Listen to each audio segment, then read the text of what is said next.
the power right now. So please, let's just make sure, whatever you do, you don't make her angry.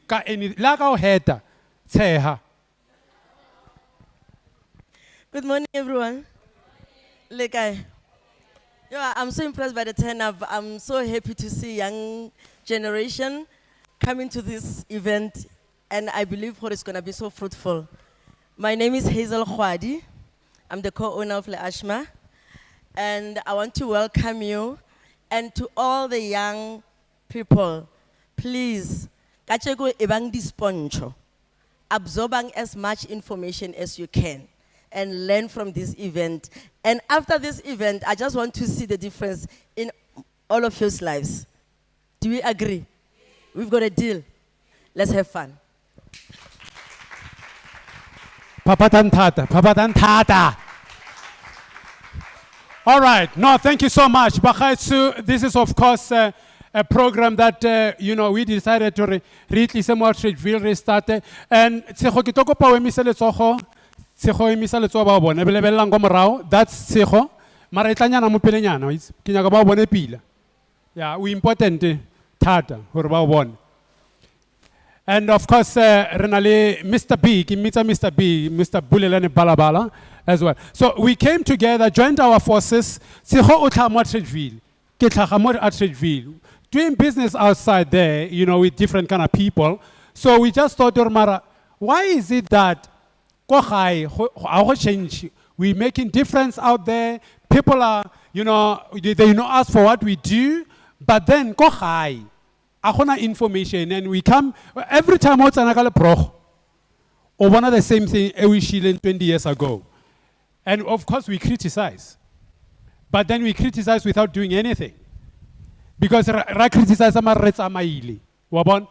this is the reason why we came back. So we're not gaining anything out of this. It's all for you. So grab whatever kind of information. Make sure. So anything.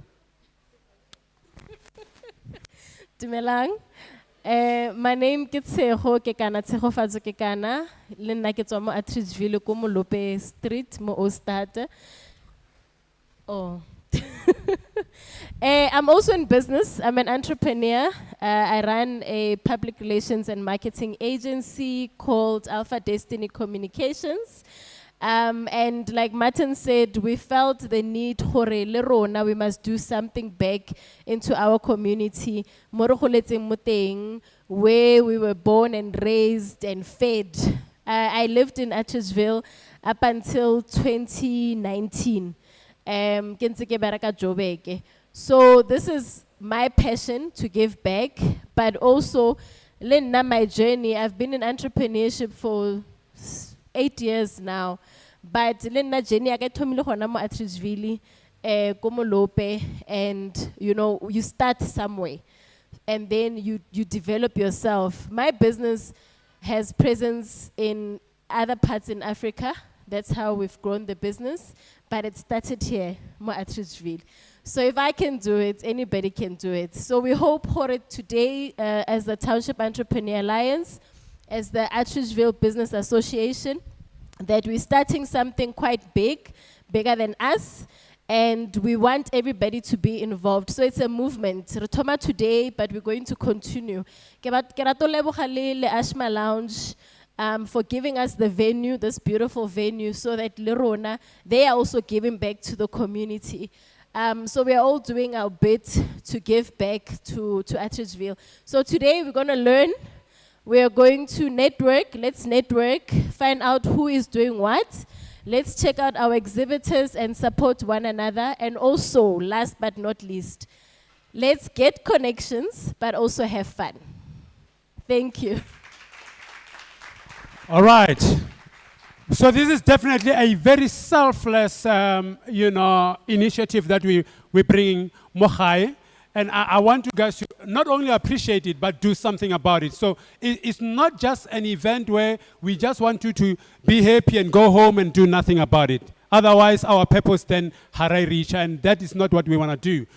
I want you tomorrow for you to see me and stop me in the street and say, since that day, this is what I've started, and therefore, ke palla ke 1, 2, 3, 4, 5. Do you have connections? Can you help me? And all of that. O ska mputsa ka generations, wa mputsa ka scheme sam, wa mputsa ke lapile ke dilo tseo. Do you know that every time we unse fatshe o shebile batho bale o ba duma, you are sitting down watching somebody making money. Got your time. You are investing your time. Help. The more views they get, the more money they make through you. And that's business. So sometimes entertainment, no, it's business to them. It's entertainment to you, but it's business to them. Do you guys understand this? So that's what we want you guys to understand. So, well, like I said, and thank you so much, Sekho, for that. So this is Martin Manamela. It gets something that is called the love prescription. So I do a lot of love work. I wrote different kind of books. I'm finalizing my 9th book, and I got go dikolong tsa go kae kae. Ke tsene go DH. Ne ke just phatlo. Ba khudileng ka nako ya ka ba itse re gona le ona le mothako mo nne ba mmitsa methi ne ke just phatlo sa hae. Do you understand? So there's nothing different about me, there's nothing different about Sekho. Ke tswa mo Ramano. Do you understand? And before that, of course, ne ke le go di Bundusung and we saw the Bundusung because that was the Bundus, and in my time ko Polokwane ko Limpopo ko eleng gore borotho he re bo fresh no khona bo kokota so and bo fresh. So life hasn't been easy, guys. So stop this excuses thing. You've got a lot of unnecessary excuses. No, I can't because. While we are busy making excuses, somebody's taking those excuses and continuously doing something about it, making mistakes while they become better. We're not supposed to start. And you want to give excuses.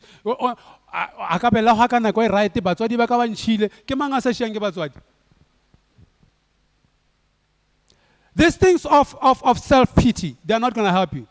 Business is ruthless. The world is not going to give you everything on a silver platter. So we're saying that today. When you see these business people here today, but today, where they started, their ups and downs. Do you understand? So I just need you to understand this. You can never be featured in a future you do not picture. That's why we're saying reimagine. That's why we are saying rebrand yourself. That's why we are talking about those kind of things. Because we need to take this thing of poverty mentality out of your mind. Yeah, there's no opportunities. Some of us, we keep on saying, we're looking for opportunities. But you don't know that you are the opportunity that the world is looking for. You need to start thinking like that. Stop being apologetic. All right? So yeah, I do this. I'm on radio with this. And right now, we just shot a TV show about this. So I started by writing a book. So when I was doing you know how about feature, kobo so to TV, about feature kobo Dumisa TV, about feature kobo 3 Talk, about ke started like feature riwa, ke patelwi. About feature about pateli. You make your money whichever way you make it, and you go run where job. Sometimes you get disappointed. Do you understand, guys? Sometimes doors are closed on you. You understand that? So, home ponako 20 TV, home ponako 3 Talk, home ponako wherever you see me, I need you to understand, it was never easy. So I want to call right now T, representative. T is this, this means Township Entrepreneurship Alliance. Started by a vision, and today we're here. So we partnered with them.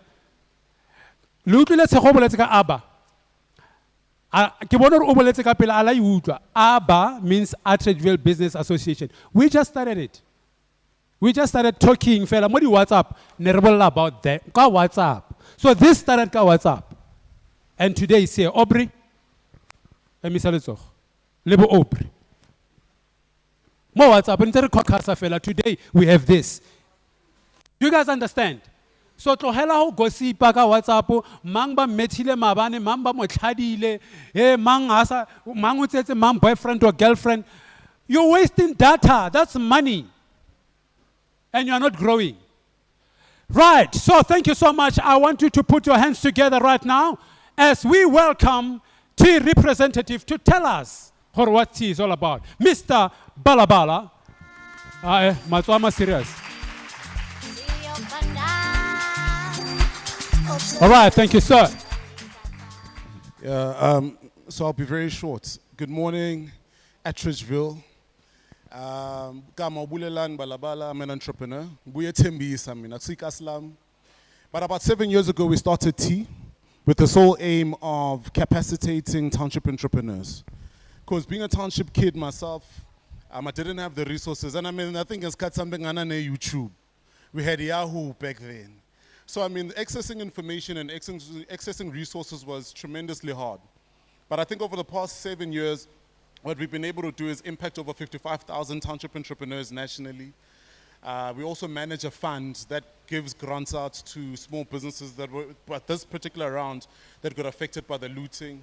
We've been able to disperse over 8 million so far. We've got a lot more money.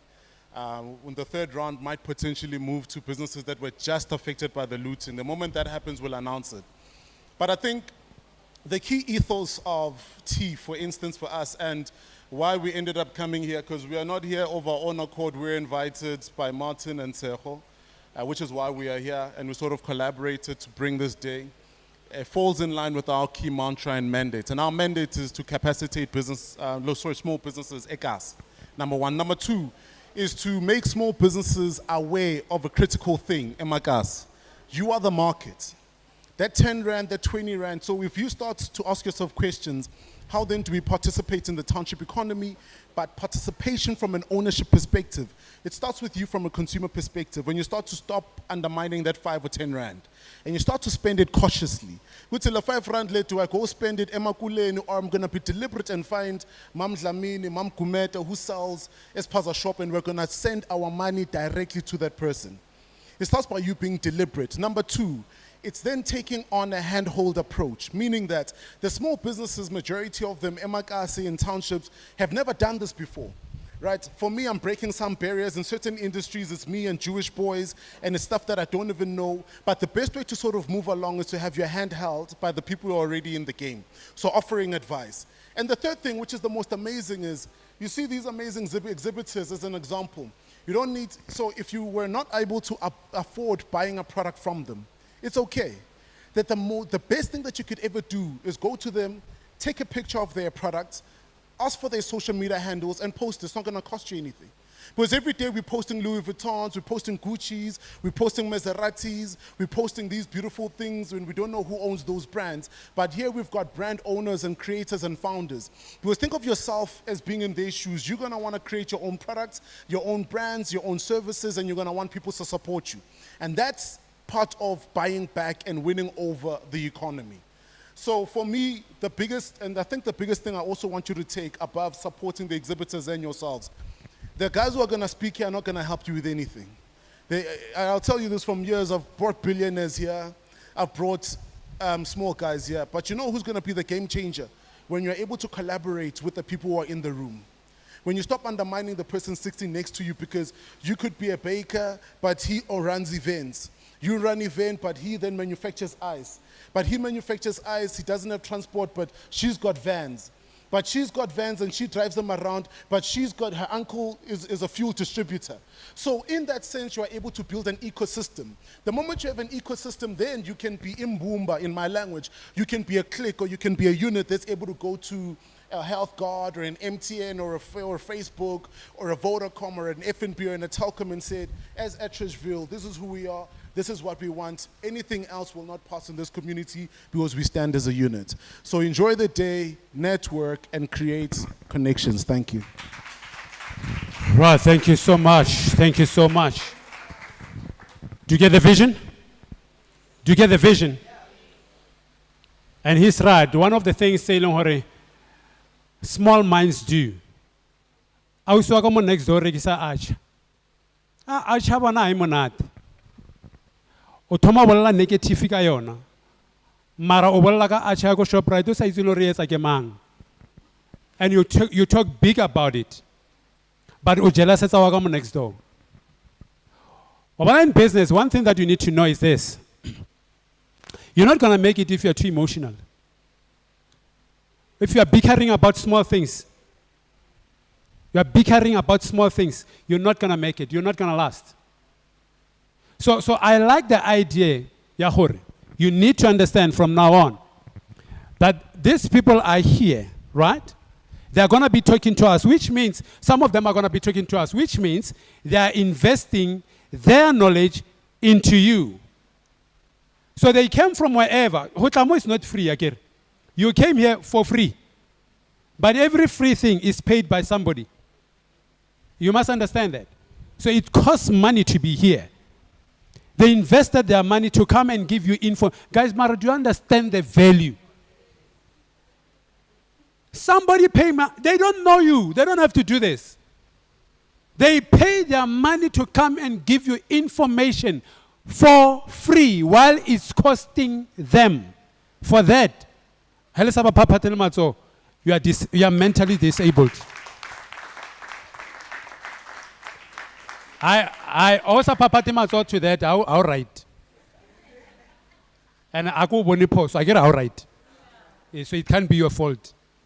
The connection are the right. Because you need to see that kind of value. And I've seen this trend, multiplication. People, especially at December, was this is to me like this is nonsense. People brag about how much they can buy you booze.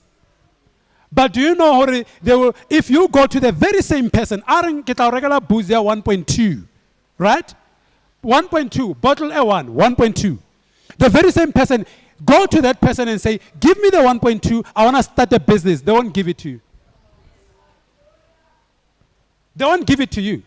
But they want you to drink with them. Because I get about to feel important. So this thing is famous. I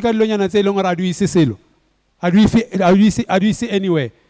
It's unnecessary, guys. We need to get out of that. So what Bulelan is saying is critically important. Advertiser the next business that you see ailing next to you. You are excited about Louis Vuitton, of course.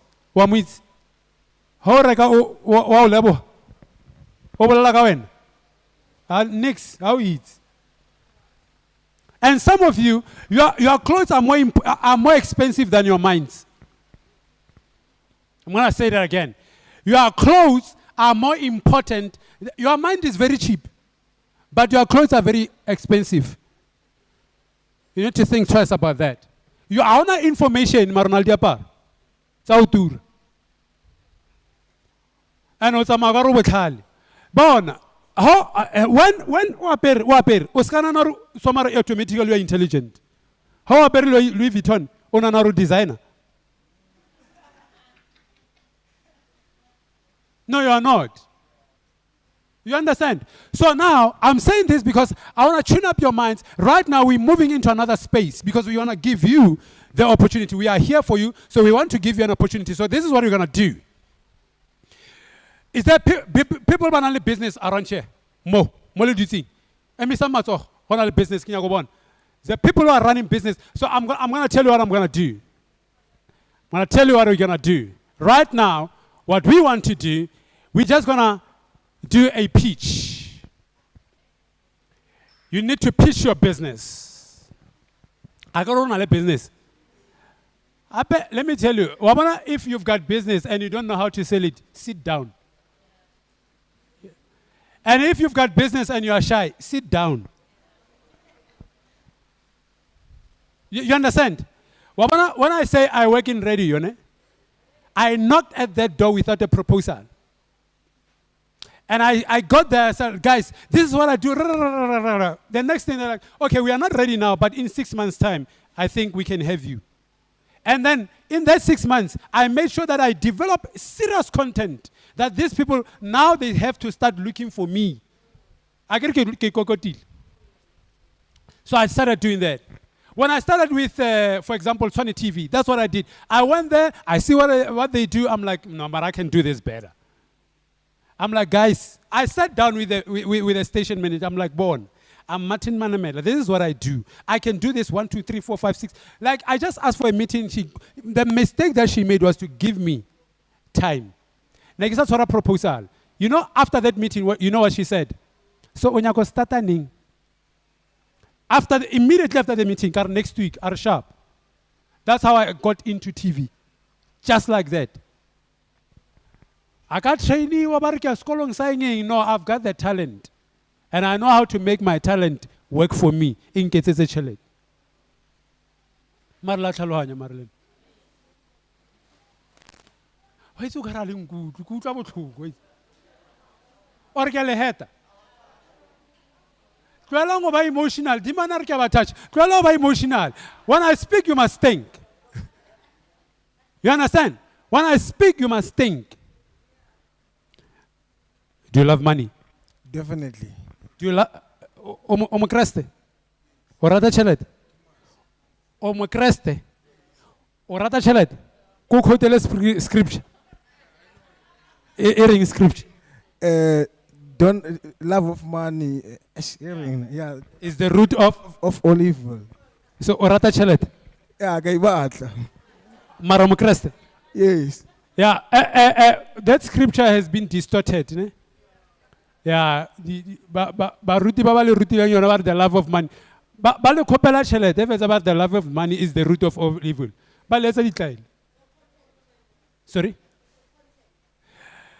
Let me tell you, the love of money, give money you controller to kill. When money controls you, but loving money is not a problem. I love it. Important, but I would not be standing here talking to you if there was no money. Do you understand? So if you're going to live in this life and you feel guilty about having money, and this thing of being apologetic when it comes to money, be aggressive. It's important, that thing. Maragere, you can't love money and you don't have ideas. Remember what I said, again? So now, this is what I want you to do. The pitching time has arrived. The pitching time has arrived. And this is what we're going to do. We're just going to say, let's take about 5. So we're going to ask for 5 people from you here to come up here right now. 5 people who owns businesses to come up here right now. You are one? Wabon? Agar wabon? Agar wabon?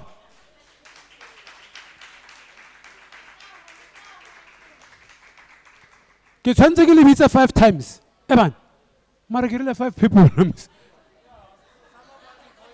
Hama pele 2 4 2 4 6 8. Hey.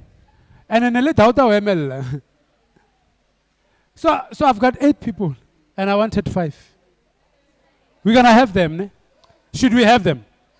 So, but then, you guys are gonna be the judges, ne? Those that you like the most, you make the most noise, and those that you don't like very much, is that fine? Can you guys be involved here? Is that fine, people? Do you guys understand? So, is that okay? All right, all right, guys. So, we're going to start. All right, Lena company 1. You guys are from one company. Are you from the same company? One fed. One representative. Just one representative. So, choose one. Go bang one more. Yeah, get up on. Lena involved there. Lena involved there. Why it's ngobolela asal? Ase ngwa perimpila. Why it's ngobolela? Asal. Why it's ngobolela asal? All right? So buela kama aus. Seho? Seho? Do it. Let's go on.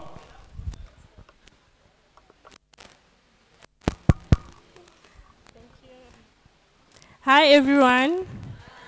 Okay, I'm Bright. Bright. Okay, and I'm from the company called Embedded Roots. Sorry to disturb you. Akafanako. Okay. Yeah, because we have to have the same time. Ne? Okay. So Seho, please time me up. Please time me up. We're going to time you guys. Ne? Okay. So you're going to give you the same time. You say whatever you say, and that's it. So let's time them up. 1 minute. 1 minute each to present your business. Okay. 1 minute. You have it? You have the time? Thank you. Okay. 3, 2, 1, go. Okay. Hi guys. My name is Bright, and I'm from the company Embedded Roots. Okay. I'm from the company Okay. I'm from the company Embedded Roots, and I manufacture chebe hair treatment for afros and hairlines. We're on Instagram at Embedded Roots, and we also have a website. It's Embedded Roots, yes, and I deal with chebe hair care, yes.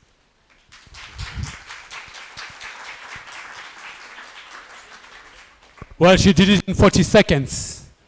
Not a problem. Next one. Another one, 1 minute. Dumelang.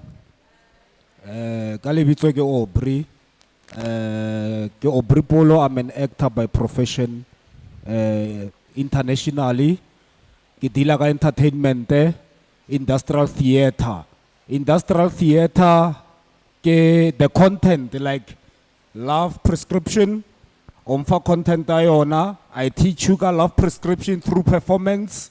And then after hota di facilitator, dia modifier, then that's what I do, lead the event. That's what I'm doing. Industrial theater. Right, thank you so much. The next one. This guy's presentation in less than a minute, so they're good. They're good.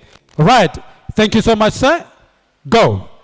Good morning. My name is Tsepo. I'm from a company called Triple Giants. I started off as a sales and marketing distributor for upcoming quality products from Mokasi. My first product that I started distributing was detergents, and I'm on the process of actually creating my own washing powder, which will be called Token. And right now I'm actually distributing local energy drinks and other small Yana products that are from our own townships. So basically I am a distributor. I take your product and I put it into the platform. So that's what my company does. Thank you. Sanbonani, Igamo Tulani, Wilson. Not company aga Street Carry SA. Basically, it's a mobile container. Elong hore regisa di upcoming brands. It's like the way Edgar say regisa di brand. It's a different. Rena regisa di brand. It's elong hore di local and upcoming that are not known. We also do events in terms of like high school kids. By elong hore ba interested to go di entertainments. The way cause kolong elong hore nale compete aga di athletics and all of that. But then rena le compete in terms of entertainment. Ho tletse bo mrapper mo mahae, ho tletse bo majivane. So rena company rena e dila ka dilo tse beao, and hantse re move around ka container. I'm sure ba bang selela e bona Matrixville e blue container teng. Hantse re move around re register di brands tsa batho like di apparel. For instance ke bone ona le Majita ba ile ba pusha dilo tsa bona, re pusha dilonyana tse beao.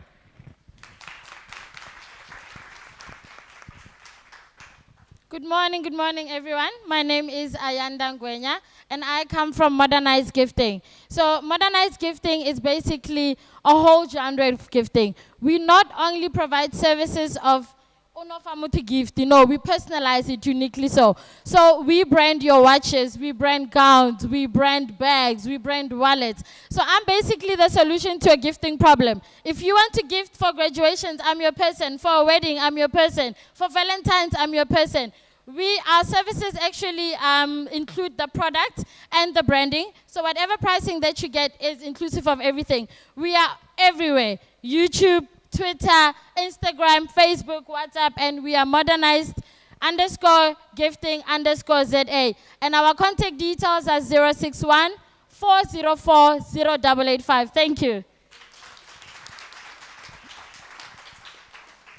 Hello guys, my name is Martin Sane. I'm originally from Nelspruit, so I'm a KPA representative. Guys, in KPA we do a cluster of things which we're doing filming, we're doing also fashion designing, also we have an audio studio. Guys, in KPA we sell clothes. Our aim is to just invent things that are not there as of yet. KPA, our aim, we aiming to take this fashion industry into pinnacle. We are aiming to create things that are not there. Because I believe myself that we have a lot of creative people out there, but I feel like they deprive themselves from doing things that are not there. Instead, they just decide to go for simple things. So as you see guys, we want to do even more than this. And also in 2 months we intend to shoot a movie around here in Atteridgeville, and also somewhere around August we're going to be doing a fashion show, not a fashion show, I feel like that's an understatement. We'll be doing a fashion festival. Thank you. Dumelang. Dumelang, lebitso la ka ke Promise. I'm a Inuga distributor. The nicest thing about Inuga, we are selling beauty products. You gain 50% profit when selling our product. We've got affordable perfumes, lotions, oils for hair food. We have also lipstick, which we call them matte, which do not stick on your mask. You find us on our social pages, which is Facebook, Instagram. And yeah, thank you so much. Martin, Yes. before you continue, Mm. can we give them a round of applause once again? Well done. So we have a nice surprise. So we've got gifts for the winner. We have a nice gift for the second runner-up, and we have a gift for the official winner. But the official winner, there's a gentleman here who has offered to donate 1,500 towards the official winner's business. Uh-huh. Just so you know. All right. All right. So this is real, right? So we're not selling you stuff that we are. This is real. So if we're saying we're helping you. Like right here, right now, 1,005 for bolela under a minute. When I bolela wa gossipa, u lose energy, nothing happens. This person speaks in less than a minute. Marketing 1,005, bang. Can you let's transform me? Now, listen. This is live, ne? You are streaming live, YouTube, Instagram. So I want you to use your phones right now. Even you guys, I'll tell you what. As you are busy speaking, you are live streaming around. So kiba okariwaina wa share with your friends right now. So I want you to share this event with anybody, whoever is your friend. So you go to T, right? T, go Facebook, right? Go Facebook, go to T, Township Entrepreneurship Alliance. Go there now. Did you find it? T. Ashila kwa? Kia T. T. T. Can you see it? Did you find it? Are you seeing us right now? We are live. It means you are live as well. It means you are live as well.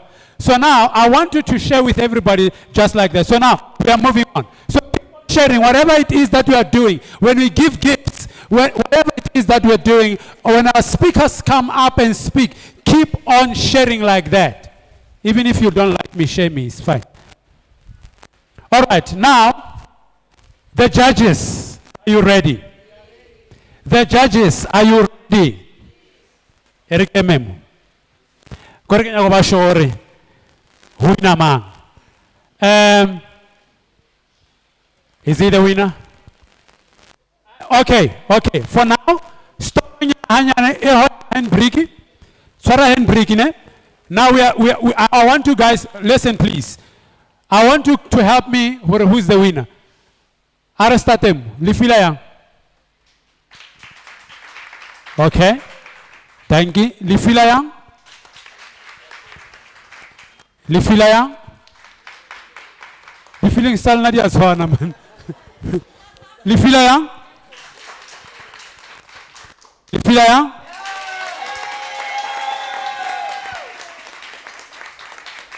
Okay. Wakar la muitsi. Okay. Lifila yang. Hey, okay. Lifila yang. Kopa wemelemu. Wena emela mokas ogar wena o apo kamera di namune. So tangkwan. Kenya di feelings setting up. Feelings setting as one. I'm confused. Guys, lifila yang.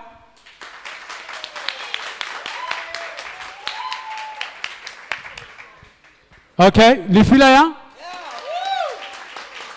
Bon, apple is confused. I discuss one, ne? Lifila yang. Okay, lifila yang. All right.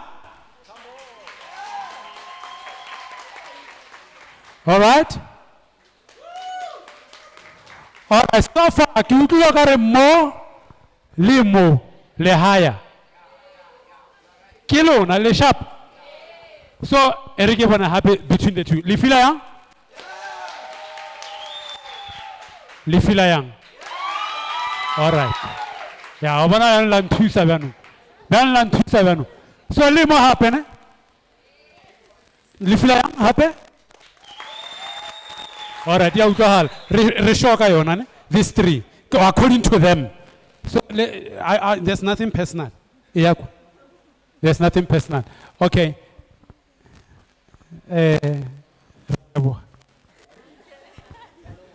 Thank. Please come back. Please come back.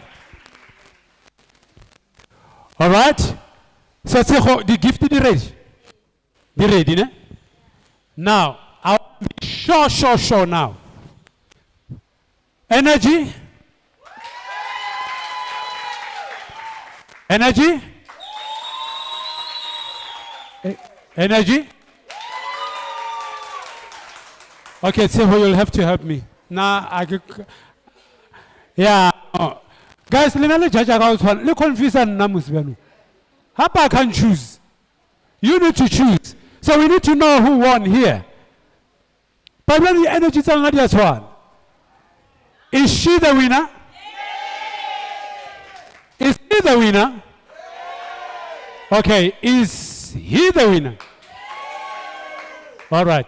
Now I can hear Hore with the lagopil.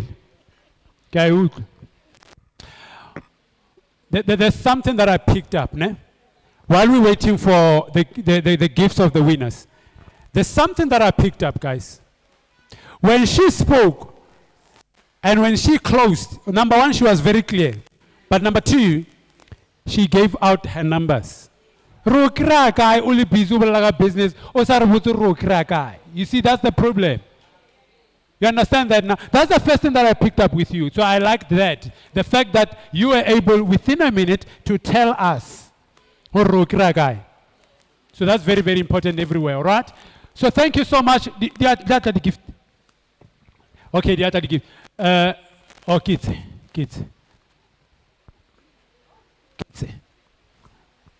So who's number 3? I need to know between the two guys, who's number 3? Number 3? Number 3? Okay. Number 3? Oh, okay. Number 3.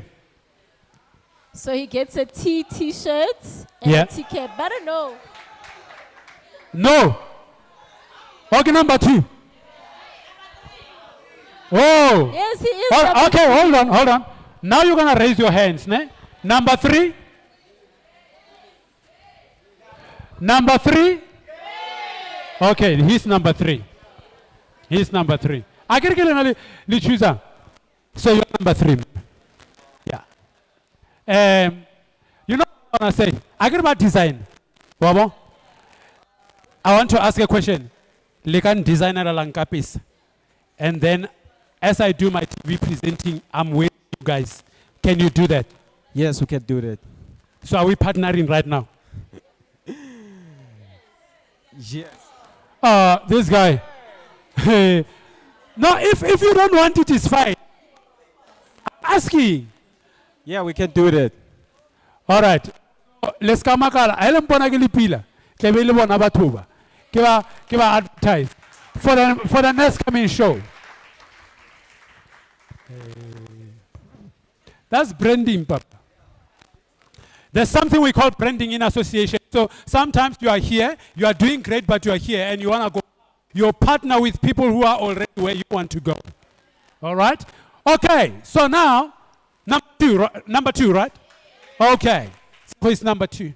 Okay. What is he getting? So number 2 gets, firstly, this nice, beautiful, locally made bag with a t-shirt from Yeah. T, a cap from T, Mm-hmm. as well as a DVD by Billy Silekan. Wa mo itse Billy? Maloma ha na o botsa ka Billy. Selekan. Ba o file tšhelete? Le tlhaloganyo. Mo. You can't afford him. No, I'm being honest. No, I'm being honest. You can't afford him. Agunyas, kira for now. Akero sa osanto Tom. Thank you.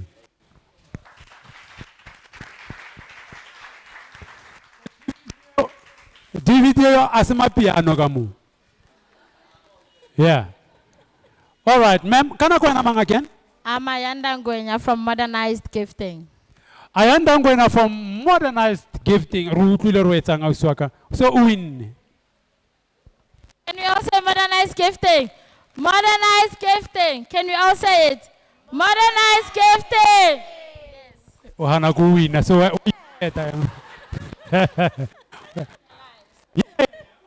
so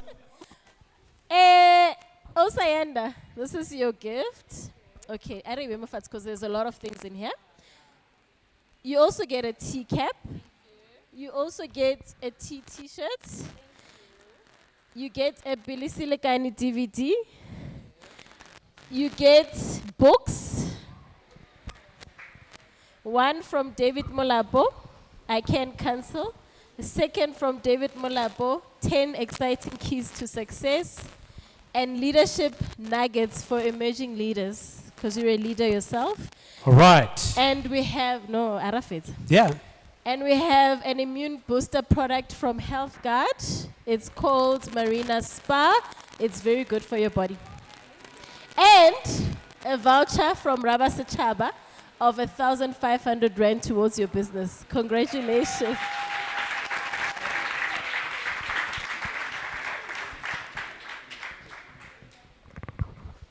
All right, thank you so much. Nakili busy nyana. Again, 5. Oh, okay. So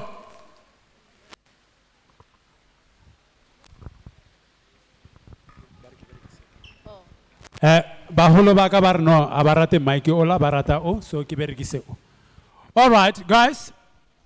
Please understand this.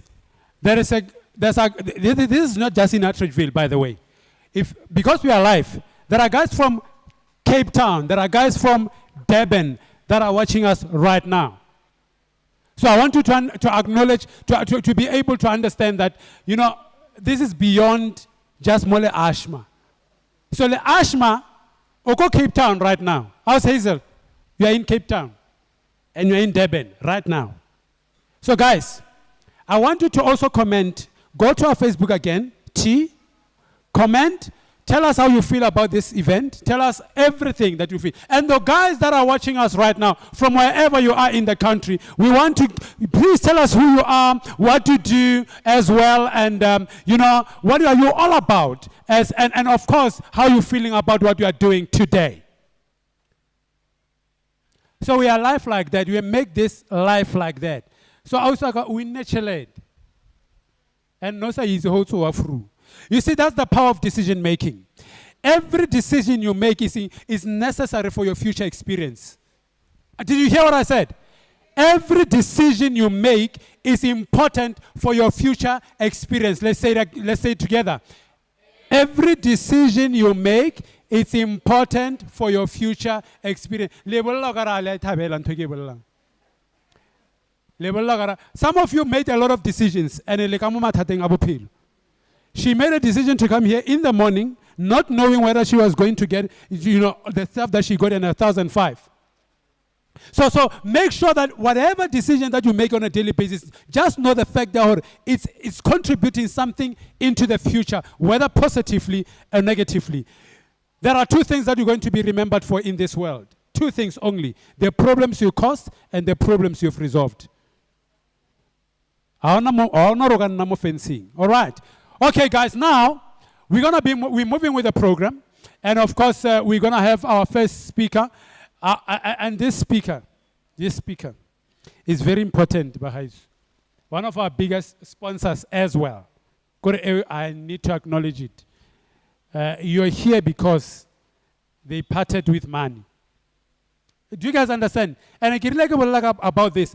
You must actually clap hands for that. Before you understand, you see anything, you must actually clap hands for that. Because this is possible because somebody invested into your lives.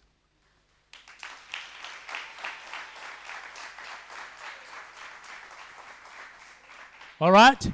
So, Tseho, I'd like to welcome this beautiful woman.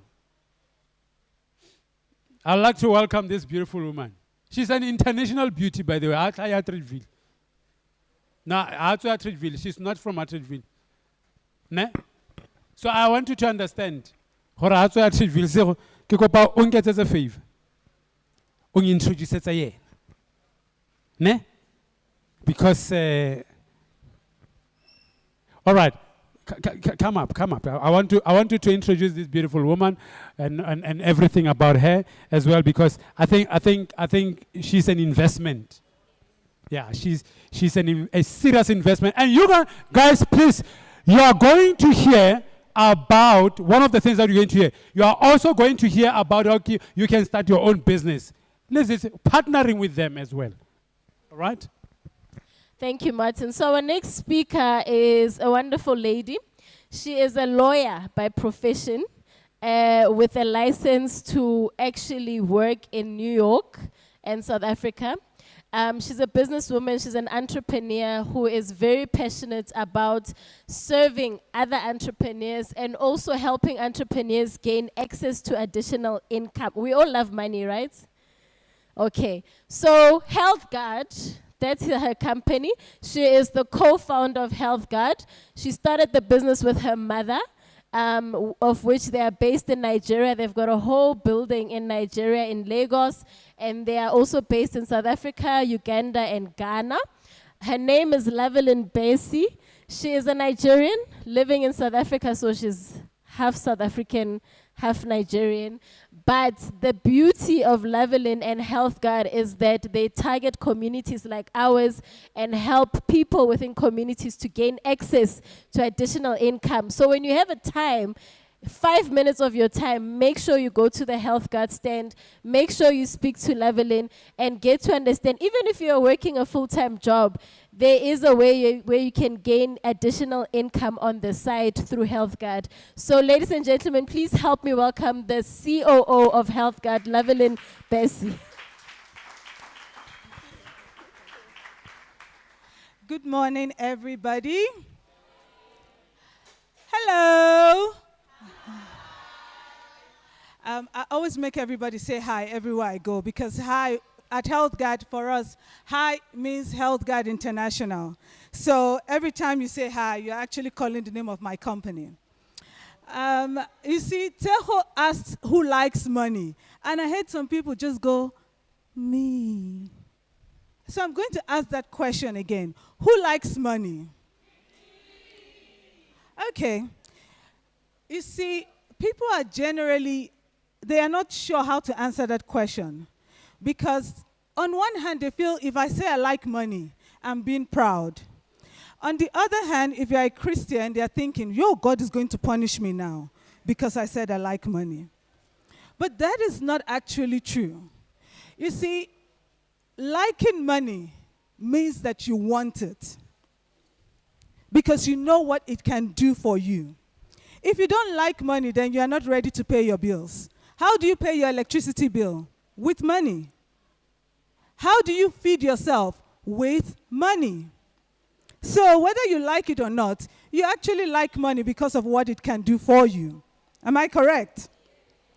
So everybody here, I believe we all came here for different reasons. Either because our friend told us, I'm going somewhere.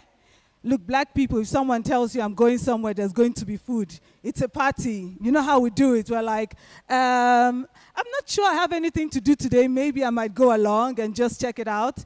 And someone might have told you there's a business opportunity somewhere. And then you said, I want to go along with it.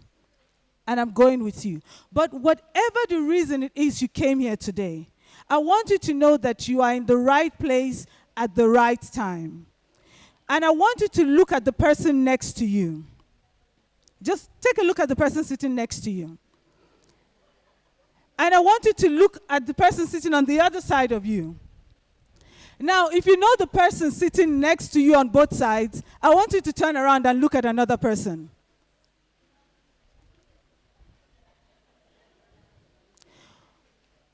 What you have just done is you have just recognized the people sitting around you. And that is how you build a network. The first thing to building a network is recognizing the people around you every single place you go. The next step is talking to the people around you every single place you go. Because the people you meet are the people you make money from or you make money with. Are you still with me at the back there? And look, you don't make money from the air. You don't make money randomly. Money does not fall from heaven. You are intentional about making money. You decide, I want to make money and I'm going to do something about it. And the first step is looking at another person and talking to another person. That is the first step of making money. If you sit in your house and watch TV all day, excuse me, no money for you. And you see, there's one thing, they talk about young people in Africa as a whole, young people in South Africa. They say so many things about young people. Either young people don't want to work, or young people don't want to make money. They want it given to them. Young people are entitled. Young people, they just think everything can be given to them. Now, the question you need to ask yourself is, what kind of young person are you? Are you the type that will go out and get the money? Or are you the type that will prove what they are saying true? Thank you. You go out and make the money. Because whatever you do today is what paves the way for you tomorrow. If you sit down and watch TV today, morning till night, you know all the soapies on TV, bless your heart. You know all the celebrities, bless your heart. How does that give you money again? How does that pay your bills again? It doesn't. So you need to build a network. You need to go out there. You need to speak to people. You need to put yourself out there to make money. Now, we had some people who came forward, and they had to ask that question about 3 times before people stepped forward, before they took that leap of faith to step forward that they're going to pitch their business to people they don't know out of the blue. That is networking. That is stepping out of your comfort zone. That is how you make money. Because guess what? Every single person that was standing there, I heard what they do, and it made an impression in my mind. I have already noted which ones have Facebook accounts, which ones have Instagram accounts, which one I'm going to do business with, which one I'm not going to do business with. I made a decision right where they were standing there. And that's the thing about networking. The beauty about it is that when you see people, when you speak to people, in that instant, they make a decision whether they will do business with you or not. So how you sell yourself is very, very important. So, you're probably wondering, what is HealthGuard about? And why am I talking about networking? Before I tell you what HealthGuard is about, I want to ask you, how many of you work for somebody else here? You work for someone else. You've got a job with somebody else. You work for another company. Great. How many of you work for yourself? Okay. That's wonderful. Why I ask that question is this. Because no matter what you do, whether you're working for yourself or you're working for somebody, you are actually networking at all times. So, if I am working in a call center for, let's say, ABSA, for example, and somebody calls through ABSA, when I speak to them, what am I doing? I'm networking on behalf of ABSA, right? I'm trying to treat that customer with respect to make sure they're either a return customer or they become a new customer. So we are all born networkers. And that brings me to what my company is about. You know, I started a business with my mom, but it was a business that was 18 years in the making. The business did not start today. It didn't even start in 2020 when we actually launched the company officially. The seed for this business was sown in 2001. I was still a very, very young teenager then. I was actually in high school. But we started it then, and we built it up. We created networks to grow our business. Why? Because our business is also primarily a network marketing business. Okay. So HealthGuard, my company is about meeting people, talking to people, selling to people.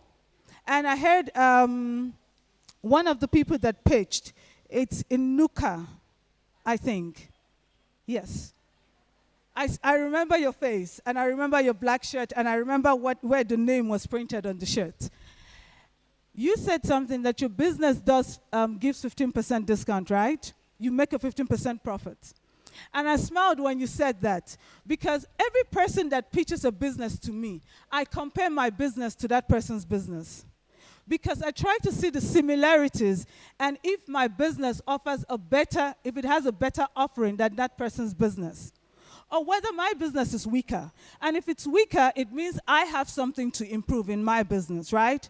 So the reason I smile, darling, is my business offers a 25% profit margin.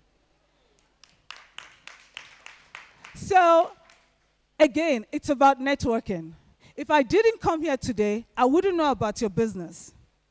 But there's something that you said, there are things you marketed your business, and I know that you do lipsticks and makeup. I don't do that in my business. My business is health supplements. It's the stuff that you take to keep you healthy on a day-to-day basis. It's your multivitamins for your children, for yourself. It keeps you going. Even when in the middle of COVID, by the way, I had COVID twice because I move around a lot. But each time, because I was always on my supplements, I was fine each time. You know, I did the quarantine thing, but I never got really sick or anything like that. In fact, my husband got really sick, and I was making fun of him that, oh, big baby, I took my vitamins, you didn't take your vitamins. But the thing is, with the business that I do, I already know. I've weighed the pros, I've weighed the cons. You know, there are a lot of network marketing companies out there, right? If you don't know what what a network company is, I'm going to give you an example. You know Avon. You know Tupperware. Those are network marketing companies, right? So that is also the field that I play in. I am competing with international companies.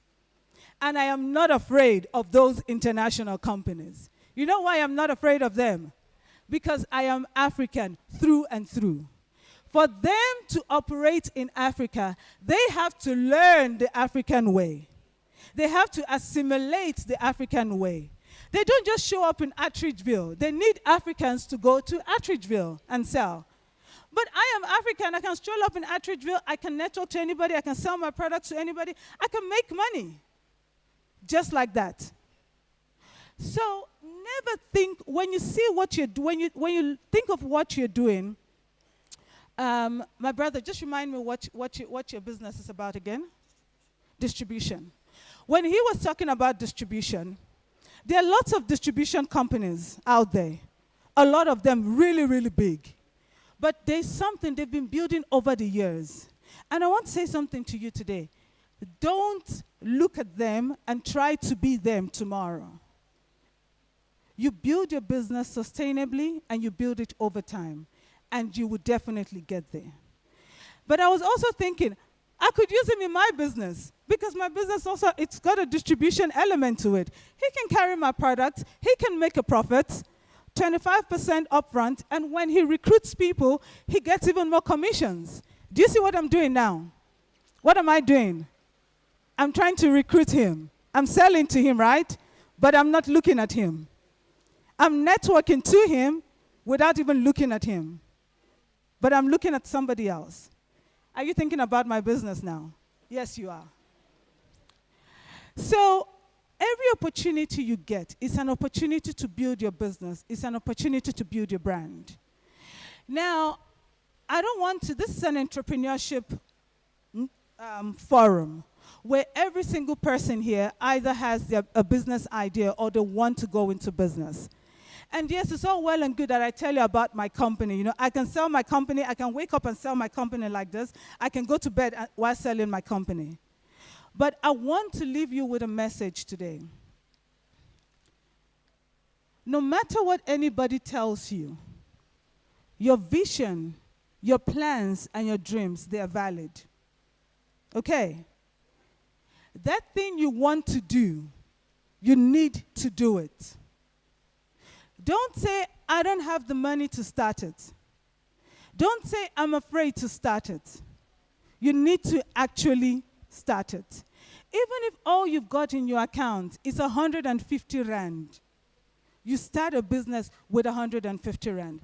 She sells hair products. And I'll tell you, another business I've got is a grocery store, right? While she was talking about her hair products, I also smiled because it's something I carry in my store. But if I was not here today, I wouldn't know that that's what she does. But I am very confident in what I do. There is no dream that I have had that I have not accomplished because I am not afraid to do it. There's a motto that I have. I say, the worst thing a person can tell me is no. That's the worst thing they can ever tell you, no. But the best thing they can tell you is yes, and then they help you. So whatever your business idea is, go for it, partner with people. Sometimes you have to do something else to make money to do what you need to, what you want to do. It's okay to do that. I've got people in my business who are doing my business part-time because they want to make money from it so they can grow their own vision, right? There are people who are doing my business because they want to build a house. There are people who are doing my business because they want to buy a car. They want to send their children to schools. There are lawyers who are doing my business as a side gig, and they're making money from it. So check out all of the stands here. Come speak to me, by the way. Go to our stand, because for every single person sitting here, if you don't have the seed money to start your business, I can give you a path to get the seed money to start your business. Because with my business, you buy our products, you sell it to make a 25% profit. What are you going to do with the 25% profit? You're going to save it and invest it in your business, right? So it's okay. If you're looking, sometimes you go to the bank says to you, we cannot give you money because we don't believe in your vision. They don't tell you they don't believe in your vision. They just tell you because your business is not viable. Or they tell you come back when your business is stable. So you need to look for other things that can make you money, which you can use to invest in your business. All right? So I'm waiting for someone to come and tell me my time is up, and nobody's telling me my time is up. I can really keep going. You know, I had a radio interview once, and they told me my time was 5 minutes. At the end of the radio interview, I checked my time. I had spent 12 minutes because the guy did not stop me, so I just kept going. So if you don't stop me, Papa, I will just keep going. 3 minutes more. Okay, so I've got 3 minutes. Let me see, what am I going to do with 3 minutes? Okay, so, you know there's a grant system in South Africa, right? We all know about the grant system in South Africa. And Teho knows my heart shame. I am anti-grant. Grant, the 350 grant. Yes, that one. I don't like it. You know why I don't like it? Because I think it's a method of slavery. You get given 350 every month, and you're comfortable with 350. Meanwhile, that 350, you can use it to start something that will get you out of the 350. But you keep taking the 350 and you sit in your house. That is truly what makes people lazy, and that is what put people in bondage. You know, sometimes in church, people are praying. You know, the pastor says, pray to break every bondage, every hold, and generational curse, and all of that stuff. And you're busy praying for one, and you're praying for an ancestral curse. Meanwhile, there is one that you are hugging in your house every day, and it's the 350. There is a generational curse in your house, and it's that 350. So sometimes you don't need to pray for something out there because the thing is already in your house. If you are a beneficiary of that 350 grant, or you know anybody who collects that 350 grant, here is a message I want you to take, and I want you to give to those people. Give yourself a target that in 6 months you will no longer be on the grant system. Because in 6 months you would have used that money to start something that will make you a better person and put you in a better place. Is that a deal? All right, clap hands again. Thank you so much. You know, once you start talking about 350s, you are hurting people. Yeah, because they love the 350. And you are saying it's a curse. They are angry with you right now. They don't like you that much. Of course, they will thank you later. Now, in the 350, I can tell you what, they put a target, they can grow and stuff like that. You can take the 50 rand, ne? You can take the 50 rand and join these people. 50 rands will give you at least some package just to say, okay, this is what the business is all about, and this is how you can join and stuff like that. But with 600 rands, they can start a business for you. 600, and they'll give you the support that you need. Every support you need, they'll give it to you. Help you set up a business. HealthGuard will help you do that. Now, beautiful people, having said that, I want, and of course we've got these brochures, you know, by the door there. Having said that, I want you guys, right now, based on this talk, go on Facebook, on our comments, and tell us what is it that you've learned, and how can you be a part of it? What is it that you've learned, and how can you be a part of it? How can you open a business? And for those of you, of course, that are online, please, as well, you are part of our community right now. We want you to please just tell us what you learned from HealthGuard and how can you, be a partner. And I'm telling you right now, you only need 50 rand to at least get the brochures, the understanding of the business and everything, and then 600 Rand to start you off on your business. So tell us from on your own comments, what is it that you learned and how do you want to be a part, and let us help you. From online to you guys. So when I'm talking to you and say do this, do it.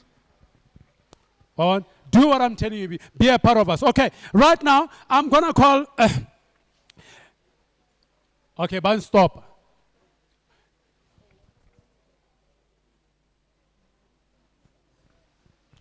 Mr. DJ guy. Mr. DJ. Hey, Adi. Okay. I can moan. Loveness?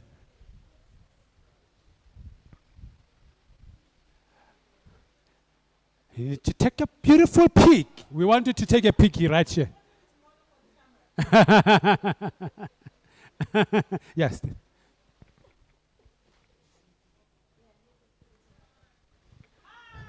We love you that much, so we want to make you more famous. We know you're famous, as international as you are. So we're going to take your beautiful pic. I'm going to take your beautiful pic right now.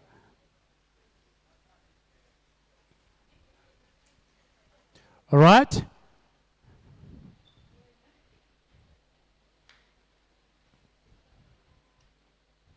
Thank you, sir.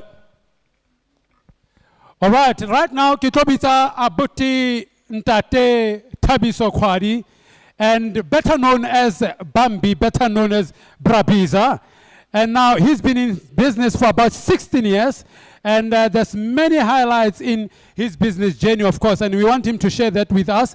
He's got passion for people, serving people, imparting knowledge and skills into people's, people's life, developing people and seeing township growing and being among the top township in terms of economy. Brabiza. Brabiza serious. But Brabiza. Brabiza on shapa kateru ya khalema matante shapa matsoho for Brabiza. Rodman. Thank you. Good morning, everybody, and welcome to Le Ashma. Whew. You know, when they ask me to come and give a speech about myself, I get so confused. Because there's so many things that I can say, and sometimes it feels like I'm blowing my own horn. However, I'm Tabiso. That's my formal name. The nicknames are Bambi Biza. I don't know why, but I guess that was for a good reason. I was born and bred here in Atteridgeville some years ago. Right, I've been in business for formal business for more than 20 years, 16 years. Before then, I was doing other businesses and stopping them and trying them again, going back to formal work and all that, you know. When I started Basement Butchery, I guess you'll hear commonalities between all the speakers who are in business. When I started Basement Butchery, I had no cent in my name. Right? At that time, I lost employment. I was depending on UIF, and my wife was the only one who was working in the family. We used to fight a lot. Because of month end, I would say, give me that salary, man. Let's go and buy stock. I'll give it back to you. You know? From one man show of Basement Butchery in 2010, 26 February, to this end is still standing. And with no financial support, of course, or formal financial support from any formal bank or lendings, you know? And what kept me going, and what I still use as a stick, holding stick towards running the business is one. I always tell myself, I won't start something to fail. When I start it, I must complete the course and win it. That's what I'm still doing even today. There are young people who come to me and say, but how did you make it? We want you to tell us how to get into this business world. And my question to them will be one, to say, why do you want to get into business? No, we see that you are making money, we want to make money. Then I'll say, stop right there. Go and look for work and get money there. Because of one important thing in business is passion. The love of what you're doing. But if you're doing business chasing money or the income, definitely you are going to trip along the way. You are not going to make it. Because of you'll be doing something, because of somebody is doing it, and you think you are going to do it the way he's doing it, and then you are definitely not going to make it. Huh? You must have that love, right? One of the other things that made me go into this meat business. I never knew anything about meat, of course. You know what, I used to go into butchery and when I buy meat. I used to say, can I have meat to cook or meat to fry? That's all I knew about meat. That's all I knew about meat. I did not know about the short ribs and the briskets and all that. I did not know about that, right? But however, the practice in the township was one, and I used to hate it. That if I want meat to fry on Sunday morning, I have to wake up very early because of the butcheries will open at 9 and close at 12. I said, what the heck? Why must I wake up so early and rush to get meat? Huh? And right there, I saw a gap. Right there, I saw a gap. Some other butcheries that were closing a little bit later, the quality was like, oh, no, man. Huh? Really, am I buying this? Huh? So, when I stepped into this environment, then I went to correct all that. I went to correct all that. And one of the other things that I did when I started it, I befriended all my competitors. I befriended all my competitors, and we used to talk about it. And when we talk about it, I'll say, oh, is it the way you think? Then let me go and change it. Huh? How do you think you are going to survive in business if you are operating in silo? How do you think you are going to survive in business when you are not sharing wisdom with others? How do you think? Huh?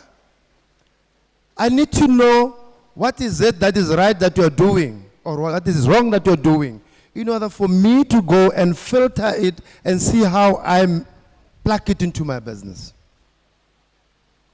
Right? And for heaven's sake, while I was doing that, I was still full-time employed. In fact, I lost employment in 2010. Then I got employment in August. Then I operated these businesses while I was still working and studying at the same time. Education is key. Yeah? You don't say, look, I'm doing business, then whatever I'm doing is right and it will end up there. You must equip yourself. Huh?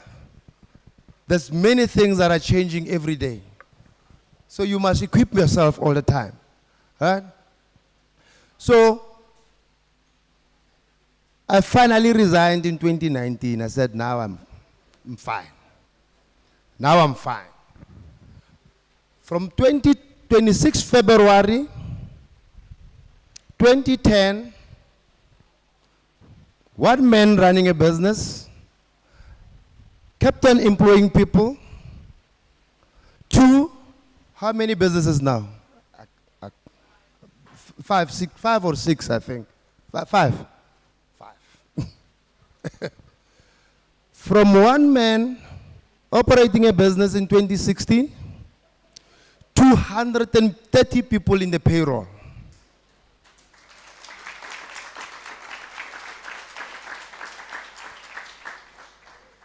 Of course, I would not have achieved that without the support of my family, my wife, and my kids, right?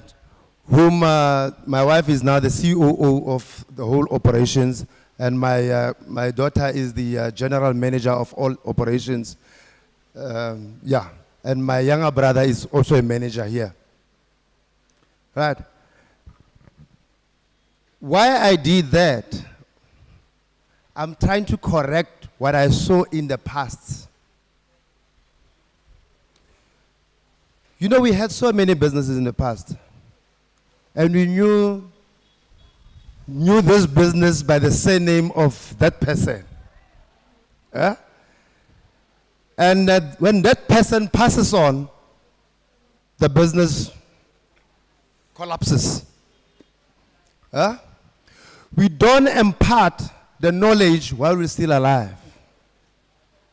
Yeah? We keep everything to ourselves. And I feel like when you think like that, is that you don't love yourself. You want to work until you die. But if you impart the knowledge early, then you can retire and watch them doing the job and mentoring them or running it behind them, which is what we are doing now. Right? And so, two things, right? When I grew up, at school I was taught how to be able to serve someone. That's how the system was then. You are going to school in order to be able to communicate to your masters. That's how the system was then. But today, the youth of today have that opportunity. They have got the opportunity to, at the early stages, think of what they want to do.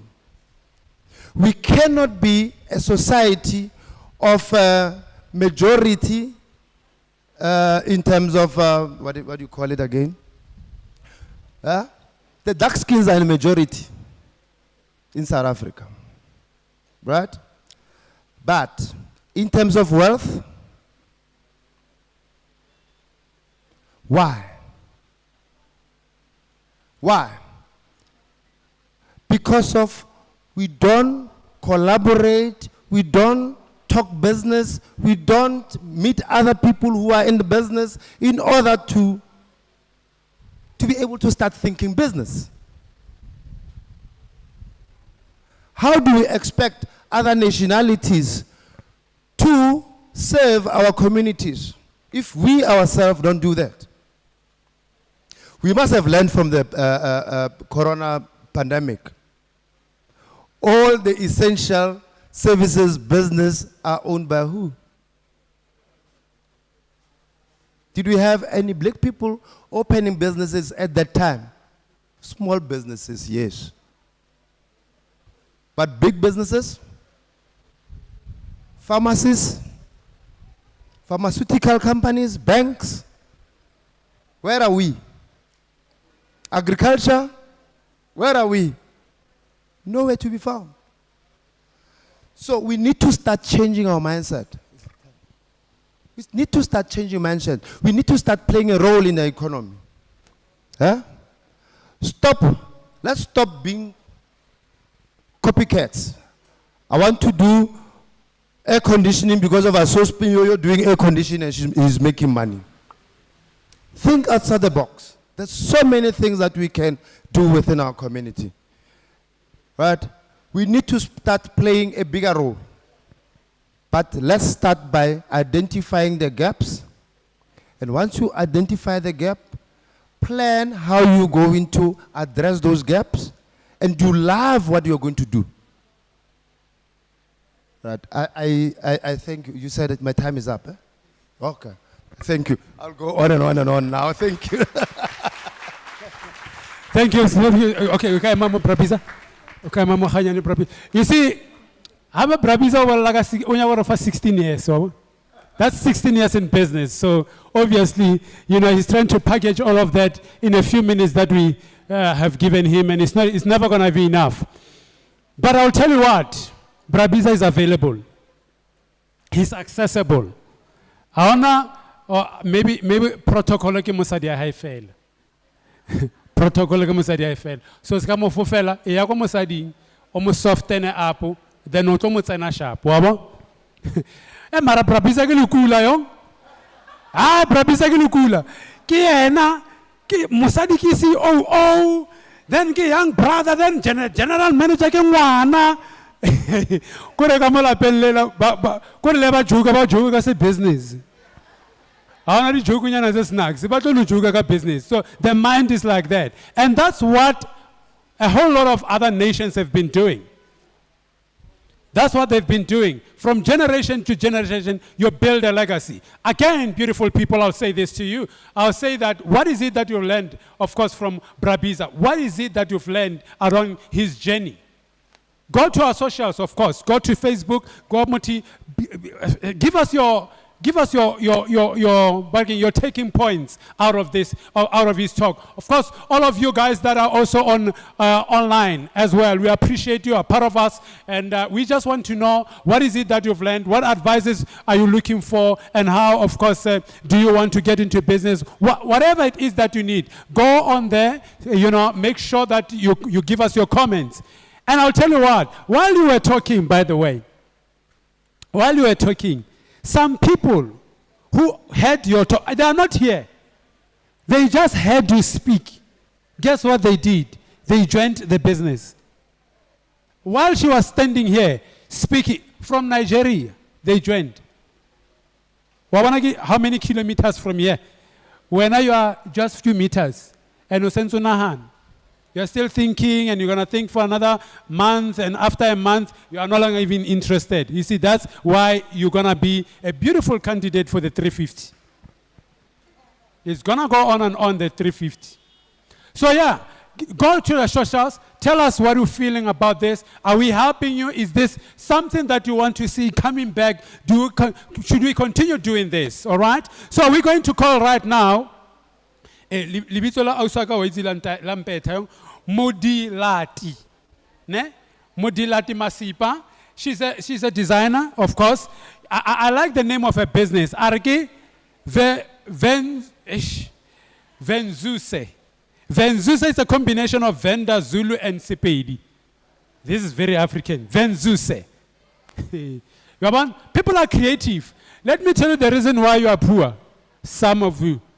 You are poor because you can't think. That's it.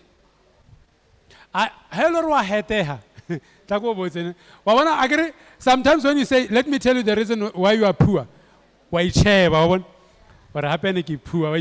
So already you are over emotional. The reason why you are poor, generically speaking, is because you can't think. I'll solve this. I have a problem with solving. That's the reason why. You can't have money if you don't have solutions. That's the way it is. Okay, we're moving on. So Auswak, the beautiful designer. Agarwa Monale, like she's tall enough to be a designer, Shiraz. I mean, yeah. You have to feel her. My sister, there you go. Thank you. Before the time, I get we're in the age of social media. So can everybody please just take out your phones, go to your Instagram, and follow me. The brand ke Venzuse SA, or you can follow Marriage Material by Venzuse. I'll give you time. Venzuse SA. Baba ngabantsha di phone. Venzuse, that is VENZUSE SA. The other one, ke marriage material. I think that one would probably be easier to remember. Dumelang Mapeli. Legay. I'm also a Pelletorian, as they call it in this day and age. I was born right down the road, Mokalafong. Literally, my mom could have walked back home, Kanna, the way I'm so near the hospital. So anyway, I'm a designer. I'm a fashion designer, born and bred here in Atteridgeville, under the brand Mudilati. Now, time obviously is not on our side, so I'm going to try cut everything a little bit short, right? So it was last week, right? Last week, the time is 4:30 p.m., 4:30 a.m. actually. I have to wake up and get up for gym. I gotta get after the tibianong. Body better tibianong. It's not as firm as it used to be, so we kind of have to exercise. So it was then when I thought, I was like, you know what? In life, you actually have to choose yourself every single day. So every single day, you literally have to wake up and say, before you start your day. Because akona 30-day bundle. You can't choose Mudilati Kadi Wanza March and have that choice sustain you throughout up until the 30th March. So every day, and I got tired, I was like, you know what?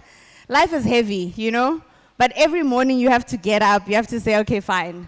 I'm adulting, it's hard, but I choose me and I'm going to make it throughout the day. So anyway, moving back, as I said, I was born in Atteridgeville. I was always an artist. Growing up, I thought Bila wanted to be a singer, but then I figured that my singing was not as strong as my designing, right? So went to primary school, went to Peps Muteong, went to Girls High after that, and then after that I didn't know what I wanted to study, right?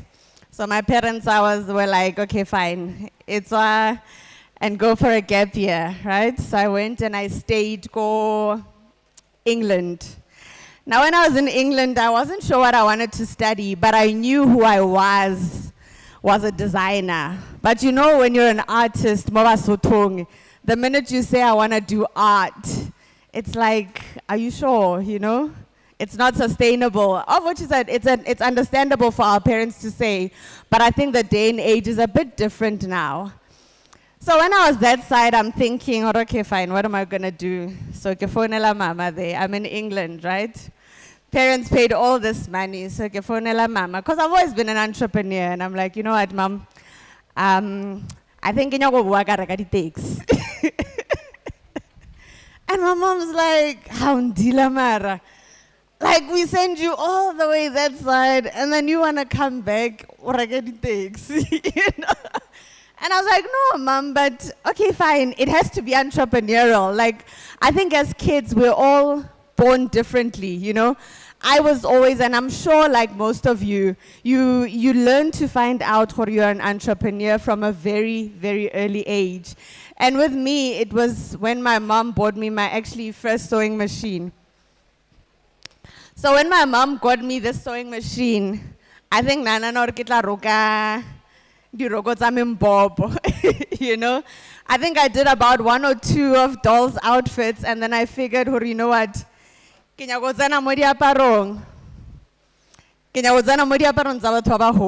that's exactly what I did. Okay, is my time up? Almost? No? Okay. So fine, and then I made my own garments from that time on, right?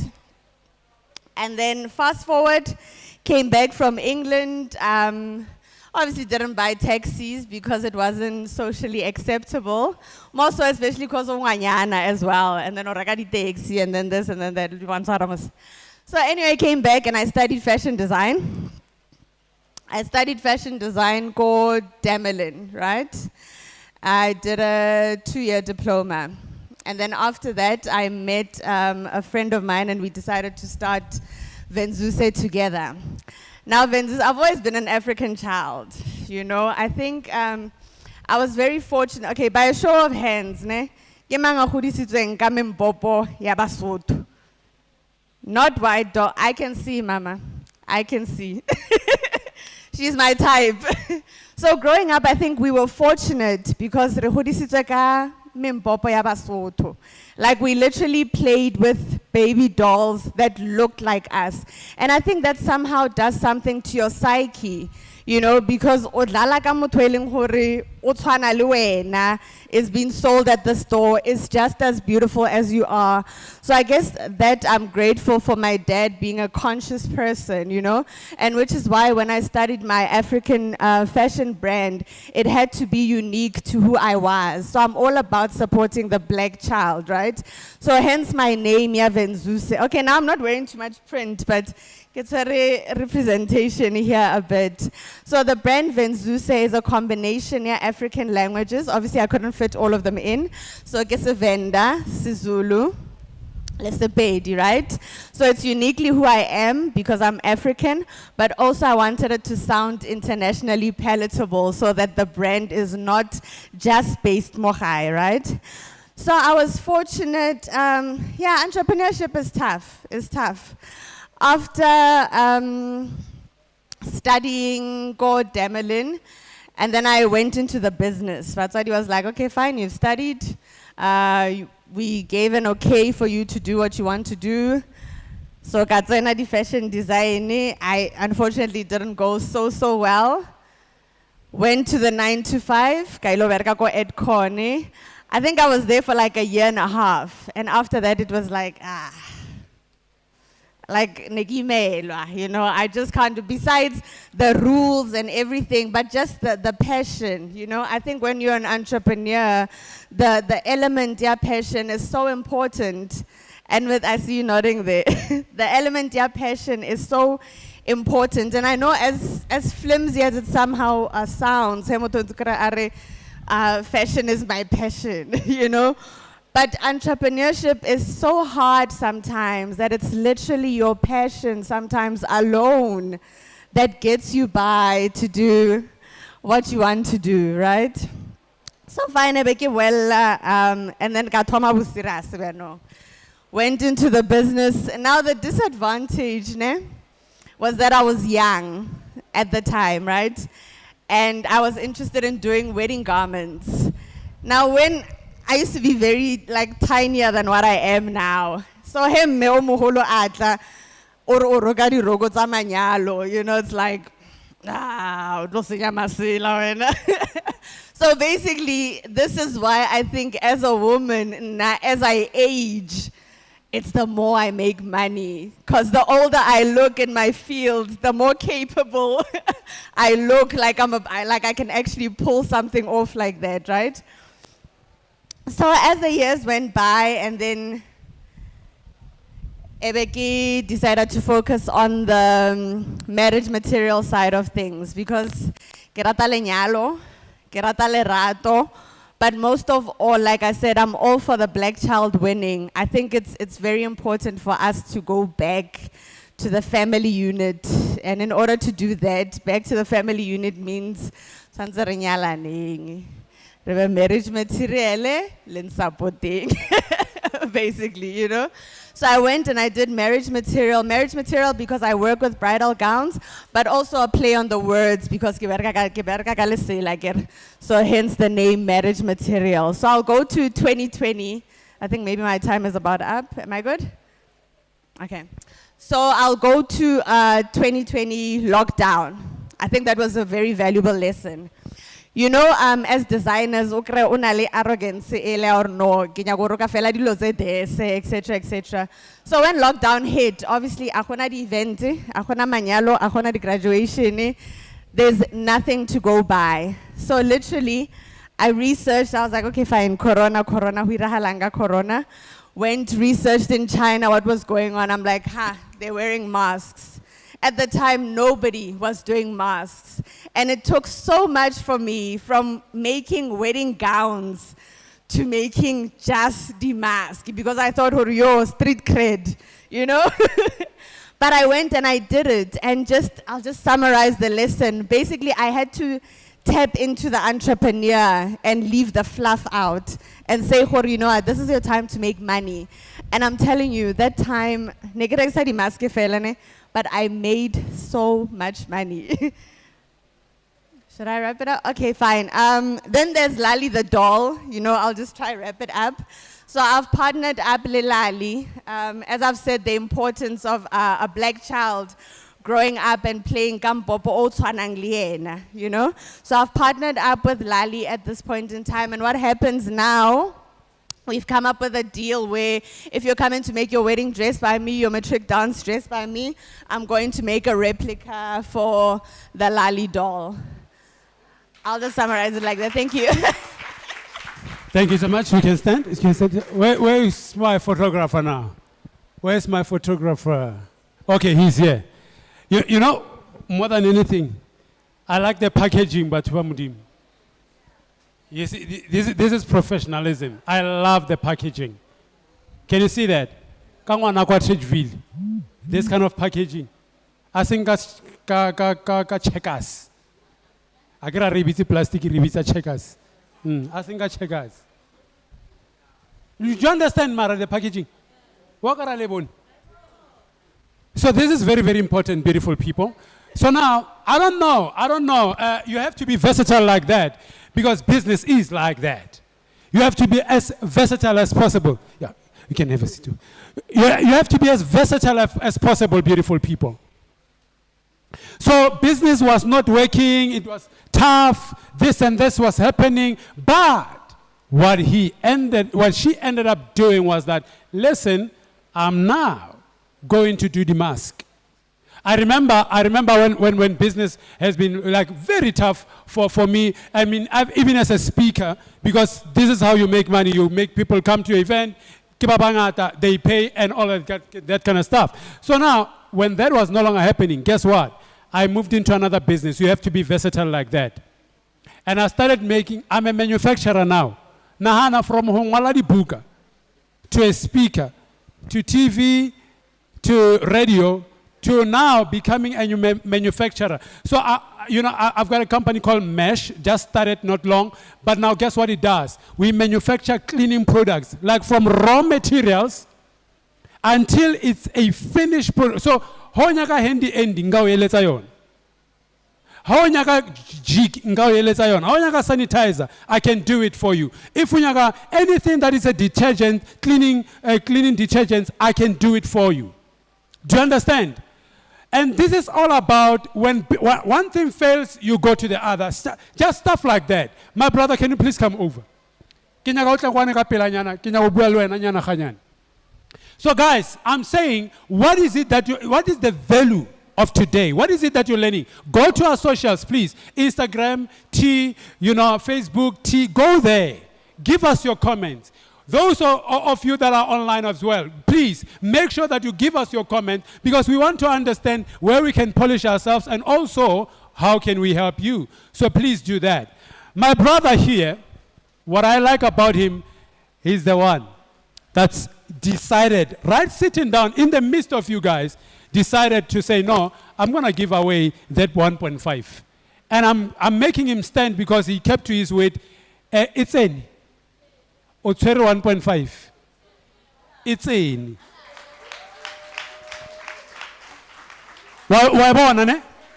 So she won, and she won now, and she got the money now. I get to befriend her. She just got the money for herself. She worked for it, all right? So my brother, I just want to know, what do you do? Okay, nagele tlhonolo letswalo from Araba Sechaba air conditioning. So reason why came up because of 1.5 failure. If the business small entrepreneurs I took an opportunity. One of gave me more staging.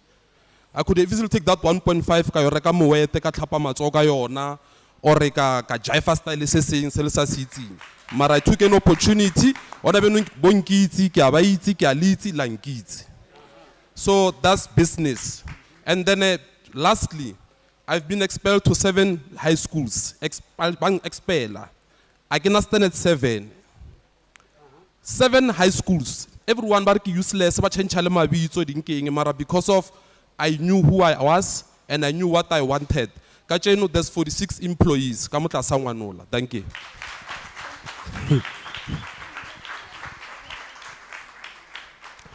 46 employees. And I want to stand 7. And we're going to sponsor my 1.5. And apo apatela only but baba betanga di salary 46.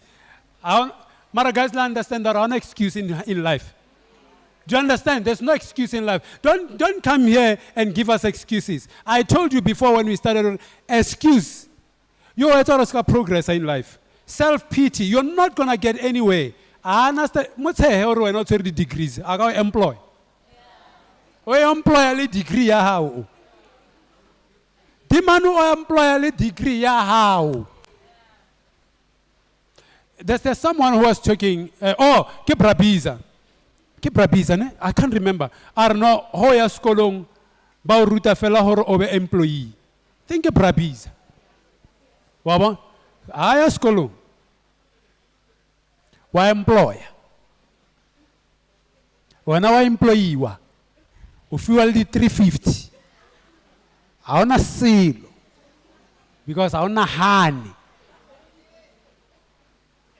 For a degree. I agree. No, I'm not saying degree is bad. I'm not saying that. It's important, but know how to use it because you need to think out of the box. You need to think out of the box. Do you understand this? Each time you say there's no jobs, you are saying, I'm actually waiting for somebody to come up with an idea that they will search for over time, keep on failing, as they fail, like but depend on UIF and all that, as they fail up and down and all of those kind of things, until their business has grown so much that they can employ me. That's what you are saying. Basically, you are saying, now I can't think. That's not the way to do things. Now, guys, right now, I want us to move into our next talk and to our next speaker, and that is Lebo Gunguluza. How many of you know Lebo Gunguluza? Lebo Gunguluza. Yeah, no, in fact, if you don't know, if you are in business and you don't know Lebo Gunguluza, you are a sinner. I know, we are the hell. I don't understand. This man has failed so many times, in business to a point whereby failure became his friend. He doesn't feel it anymore.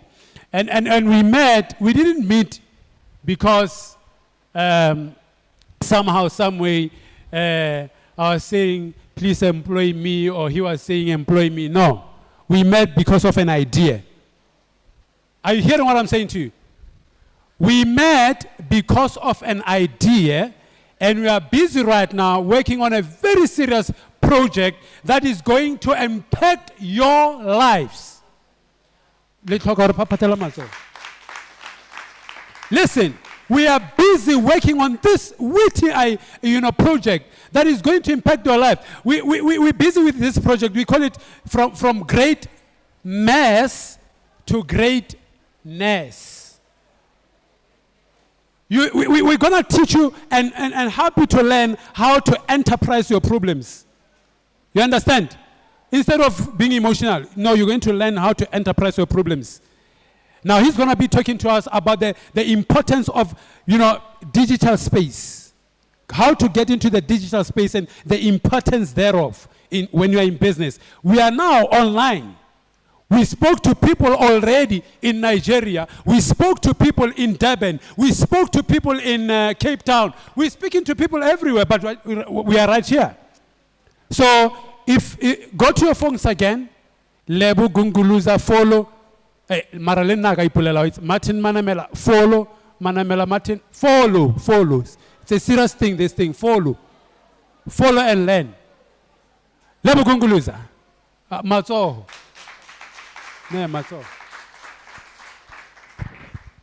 Thank you. Let's give him a big round of applause, please. Thank you. He's doing such a wonderful job, right? Ni right? Ni corner? Ni safe? It's good to hear that. Thank you so much for the introduction. I'm just a black entrepreneur that was very, very successful at a very young age. I made my first million at the age of 27 when there was no PEE, there was no tenders, you know, because I finished very late at school at 20 because I repeated classes so many times that by the time I finished school, I was the oldest in class. And I said, nope, this is not going to happen again. At the age of 25, I want to become a millionaire. At the age of 35, I want to become a multi-millionaire. At the age of 45, I want to become a billionaire.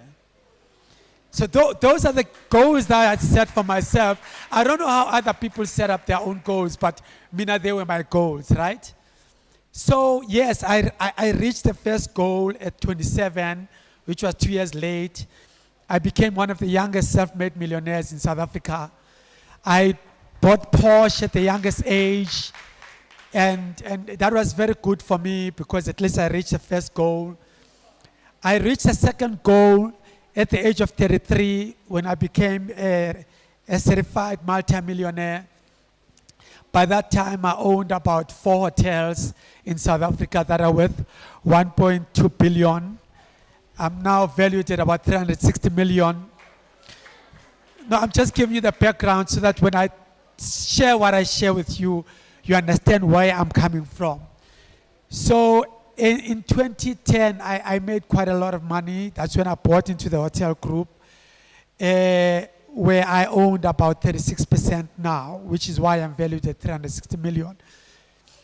And after that, it was World Cup, right? And World Cup really did very well for me. But there's an incident when I reached my second goal, going towards my third goal to become a billionaire, that happened in my life. And it was a very, very important incident that changed my life. What happened is that I went to the township, right? And when I was driving a 3.2 million rand car, right? And it was a GT1, RS1 Porsche. And I was just at not a Chisanyama, but a restaurant. And I'm driving this car. I probably have liquidity of about 15 million rands in the bank.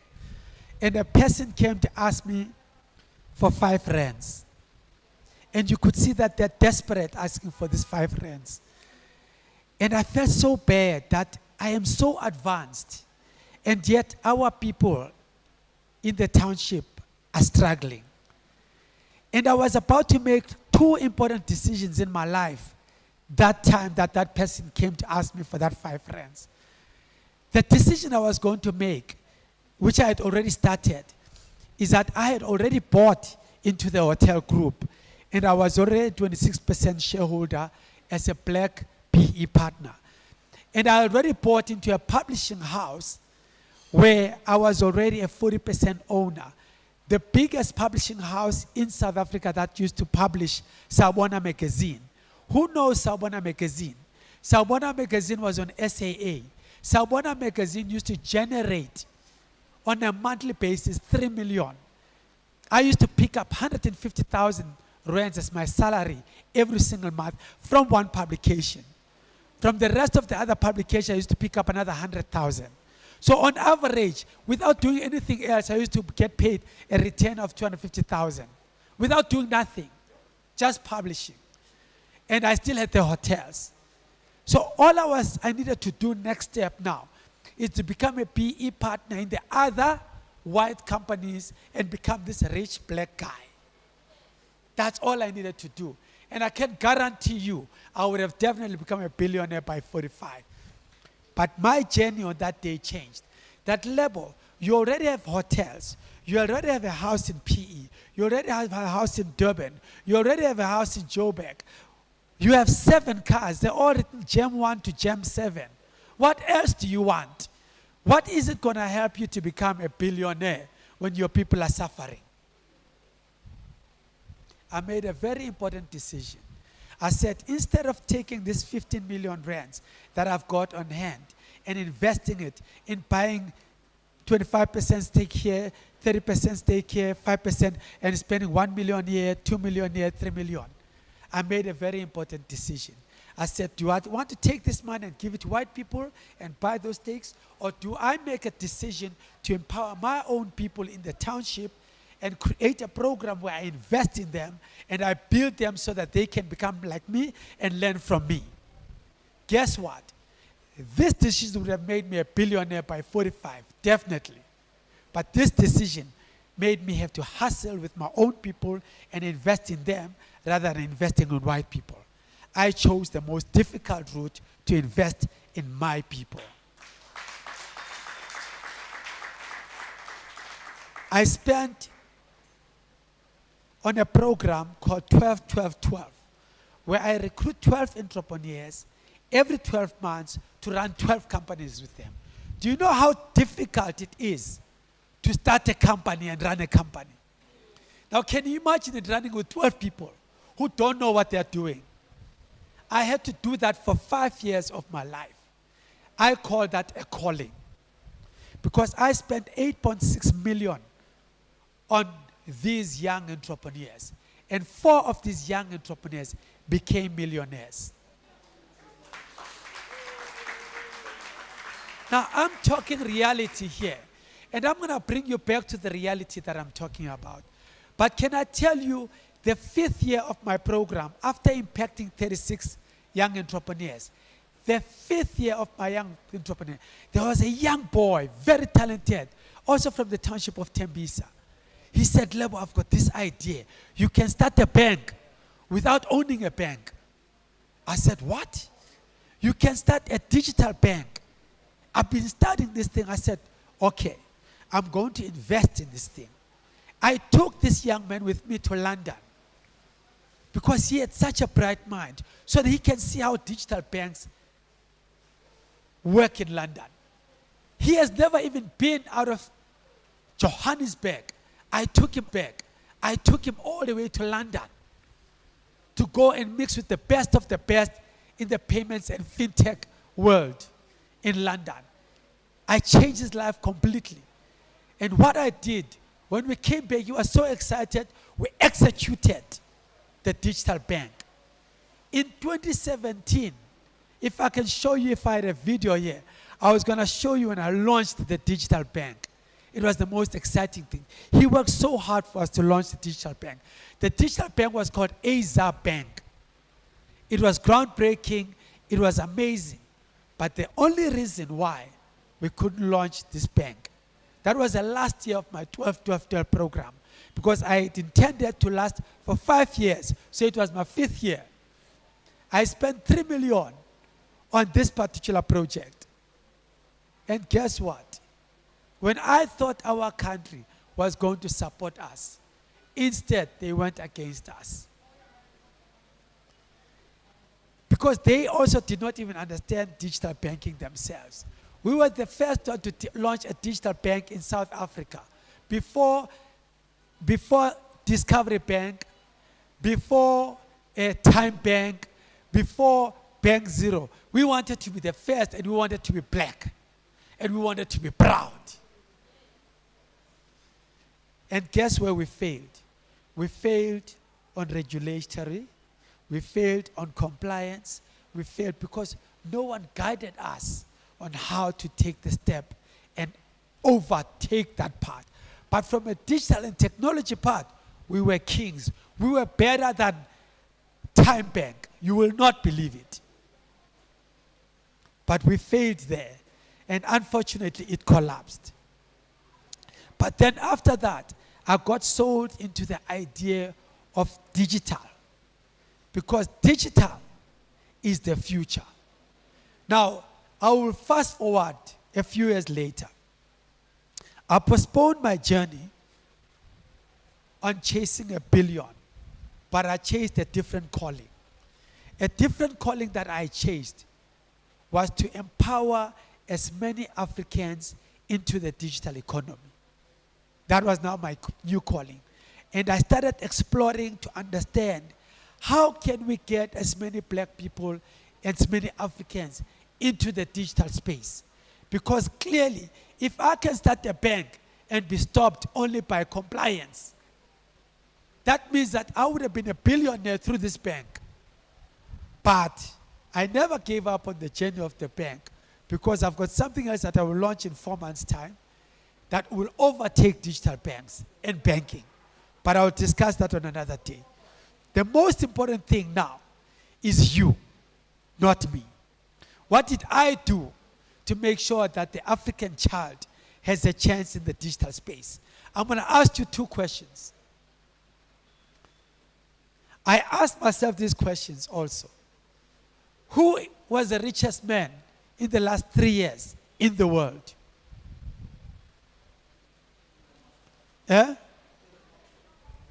Elon Musk. Elon Musk overtook recently, but it's still doubtful. But who was before Elon Musk? Jeff Bezos. Let's give him a big round of applause. The richest man in the world was Jeff Bezos. What did Jeff Bezos own? What is Amazon?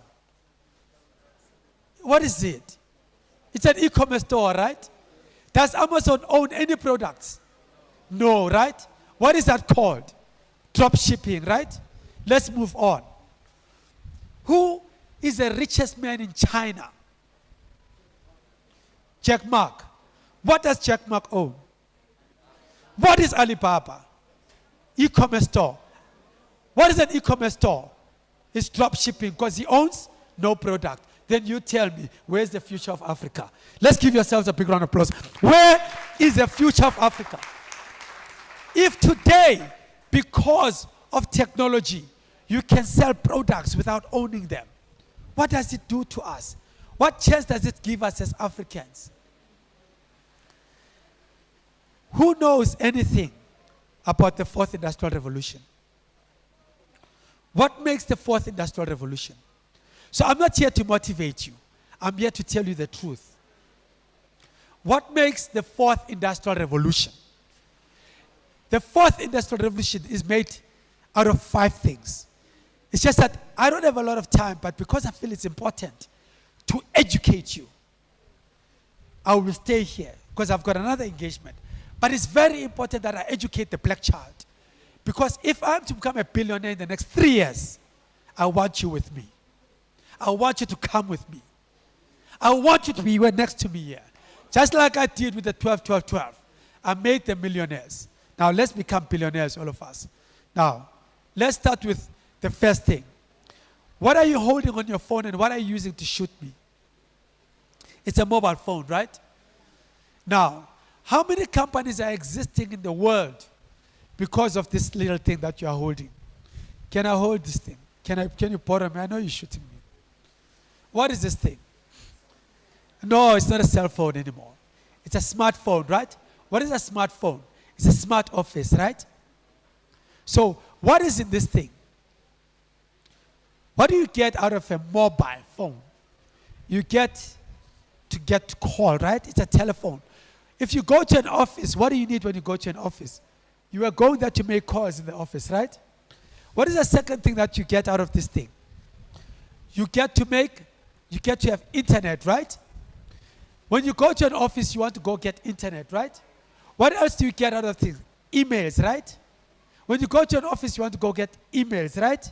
What else do you get out of this thing?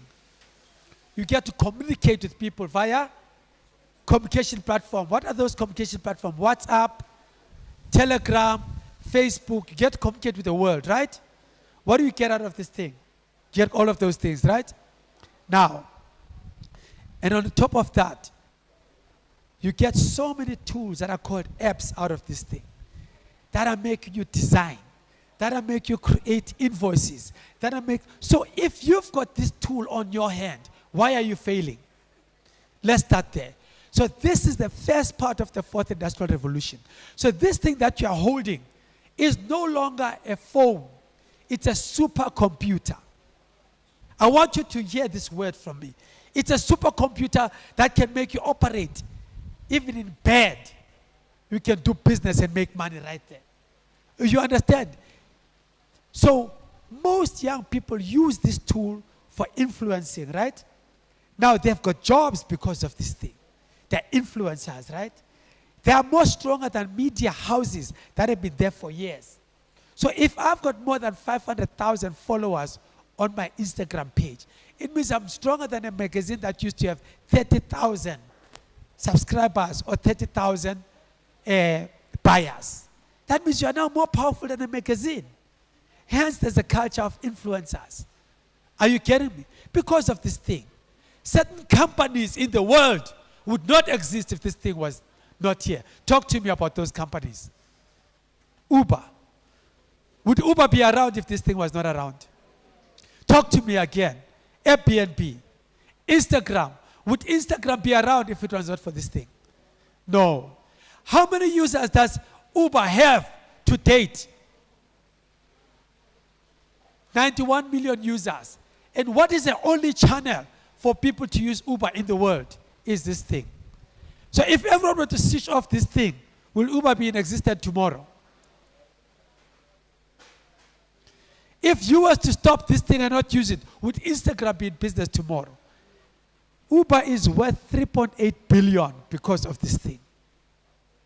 Why are you not using this thing as a channel to reach your clients? If there's 340 million users in Africa, why are you not using this thing as your channel to reach your clients? Abo Mihlali are smart. Abo Faith Gates have used it. But obviously they've used it for their, of course. We won't say more than that. But you must never use this thing as a vanity tool. You know what a vanity tool is? To just show how beautiful you are and how hot you are. You must use this thing as a business tool. Because that's what companies out there are using this thing as. Now, when you come and use it as a vanity tool, when you have the same gadget that's no different from any other company and anyone else, you decided to use it incorrectly. So that's the first thing that causes the fourth industrial revolution. What is the second thing that causes the fourth industrial revolution? It's what you call artificial intelligence. You know when they talk about algorithm? The algorithm is to predict your movements. It's intelligence. So algorithm checks, uses the information that you use all the time to predict your future. That's why they know where you shop, they know what you do, what you're going to do next. Now, this thing has got that. So, but if you use this to the advantage of your small business, you will then understand your customers even better. That is why your net banks are firing 3,000 employees to put bots. So bots, let me show you the journey of this thing. It's algorithms. Algorithms is predicting, is a predictive methodology. Then the predictive methodology uses creates artificial intelligence. That means that it's predicting what you're going to do. It's artificial intelligence. After artificial intelligence is then robots. So robots are created out of artificial intelligence so that you know the future. Now robots are going to replace you.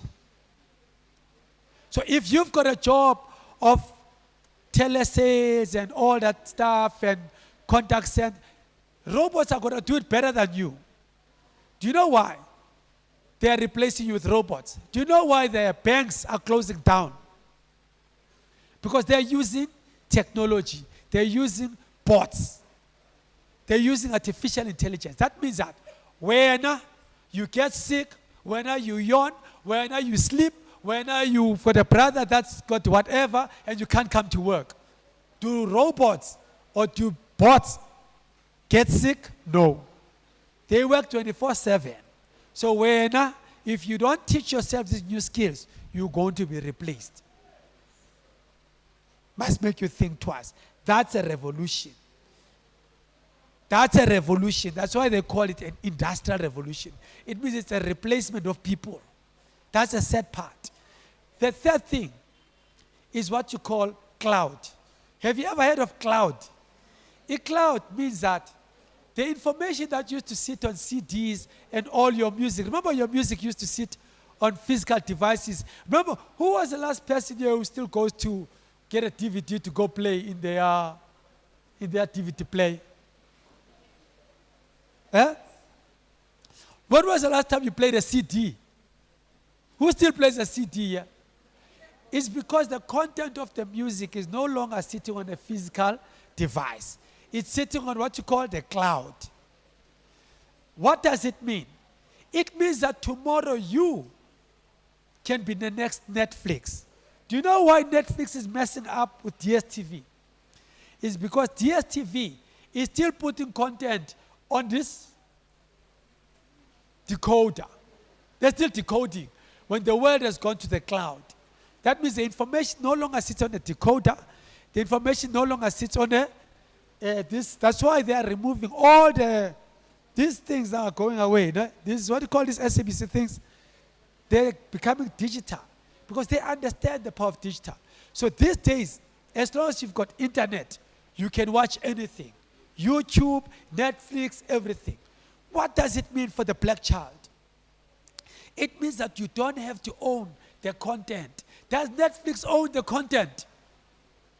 Except recently that they started creating their own content. But did they own the content before? No. They used to play other people's content and put them on a platform, and you pay 100 rands to watch, and the content, you watch it anywhere, right? That is the future. That means that you can create your own channel. You can create your own TV. Do you know that? I'm going to get to the bottom line of where I'm going. So now, where I'm going here. I'm going to the concept of that you, in this revolution, you don't have to own any product. You don't have to own any content as the African child in order to make money. And I'm going to make you a very simple example of what I'm doing now.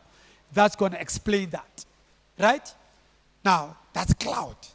Okay? So cloud makes sure that you can grab content anywhere and watch it anywhere. Okay? Now, I'm going to ask you a very important question now. The next thing that's important is data in the fourth industrial revolution. Now, tell me something. If I were to ask you now, which one do you choose? You ask any young girl now or any young child, which one would you rather? Would you rather I buy you lunch for $200 or I buy you data? Who do you think a young girl is going to say? Do you think, what do they prioritize? Where's the Maslow hierarchy of needs now? Data. It just shows how important data is more even than food. Can you see the power of this revolution?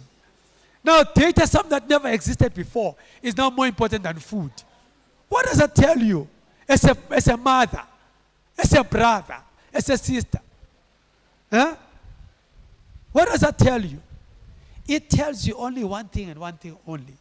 It tells you that everyone in the world now wants to be connected with the world. And even a small child will say, Daddy, can you please buy me data? And they will even cry for that data. But I say, but yeah, I need to use this money to buy you food. No, I don't want food. I want data. We're talking about a 6-year-old boy here. He wants data more than food. Are you understanding where the world is going? Now, the last part of what causes the industrial revolution is database, which is database now is you guys. Now, the reason why most of these companies that are doing extremely well in the world that are based on mobile and that are based on e-commerce, there's one thing and one thing only that makes them to be bought and to be acquired and all of that. And what is that? Who can answer me that? What is the one thing that makes a Microsoft want to buy LinkedIn for $1 billion? What is that? Why would I go crazy and want to go buy another digital platform, an e-commerce platform for $1 billion? Yeah? He's got it. Let's give him a big round of applause. It's because he's a smart guy, you see. Look at that smart boy there. He's wearing dark glasses. Let's give him a round of applause. It's what you call database, guys. When you are complaining to CEDA, what is your biggest complaint to CEDA when you complain to CFA or to CEDA? Is what? Access to market. Nah? Access to market, right? That's what every business is fighting for. Access to market. Everyone. Why are you here? Access to market, right? Otherwise, you'd be chilling at home, right? That's And to network with. Of course. I'm a big network guy, so you have to pay for it, though. Huh? Yeah. So the reason why she's here is because she wants access to market. All of you guys want market because you want people to buy, right? Now, the only reason why these companies buy shares into Instagram is because Instagram has got 356 million users. That means Instagram tomorrow, if they were to tell people that George Bush just got a heart attack, 356 million people will know that George Bush will have. Exactly. So, like me, for example, they said I'm getting married to Anele Zondo. I mean, one digital platform said I'm getting married that's got like 3 million followers, and suddenly I'm trending that I'm getting married to Anele Zondo. I've left my ex-wife, Lebo Jojo, Gunguluza from the Real Housewives of Joburg, and now I'm with Anele Zondo. Why?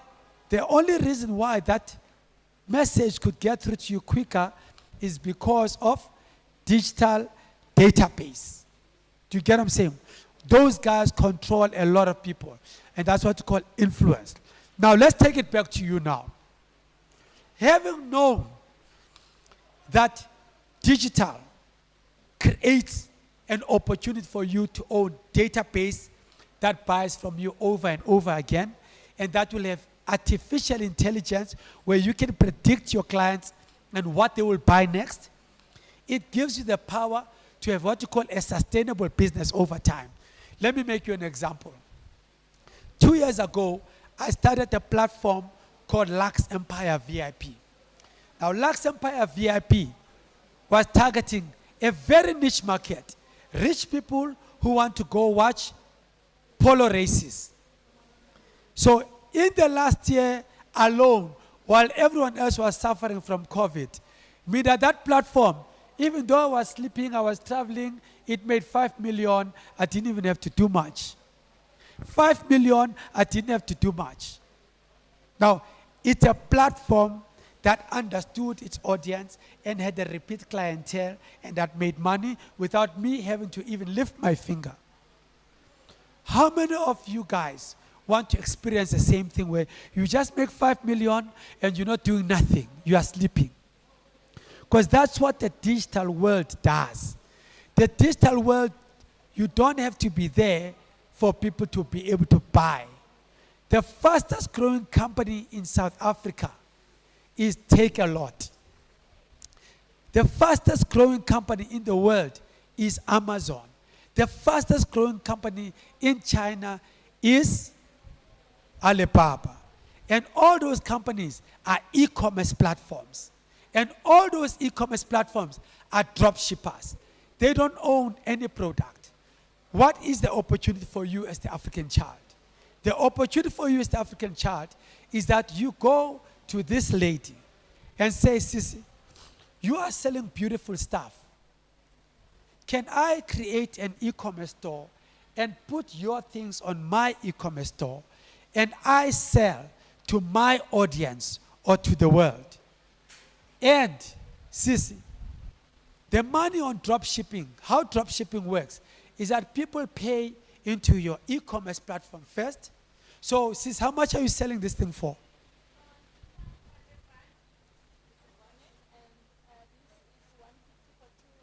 Okay, so let's start with the bonnet. So she sells a bonnet for 100 rands. We're now on e-commerce. Because e-commerce does not have boundaries, right? It can sell all over the world because it's got no borders. So e-commerce is that she gives it to you for 100 when you sell it on an e-commerce store for 250 rands, right? You take beautiful pictures of what she's got, but you don't have to own the physical stock. You put those beautiful pictures there, and then you market that store of yours using influencers, right? The influencers, they wear this thing, you invest in that a little bit. Someone buys onto your platform first, so you collect the money first, and then you collect the 250 rands. After collect the 250 rands, you go give her $100, and then you tell her to go and deliver this product to XYZ who bought it for 250. Guess what? You have made 150 rands, more money than what she has made, and yet she owns the product. What nonsense is that? What power is that? What power does an African child have now? That you can now sell products that are all over the world, just like Kelly Jennings, who sold makeup that doesn't belong to her and became a billionaire. What power does an African child have today? Where you sell something that doesn't belong to you. I sell horse race tickets that don't belong to me. I charge twice the amount. And my platform has made more than 5 million last year. What nonsense is that?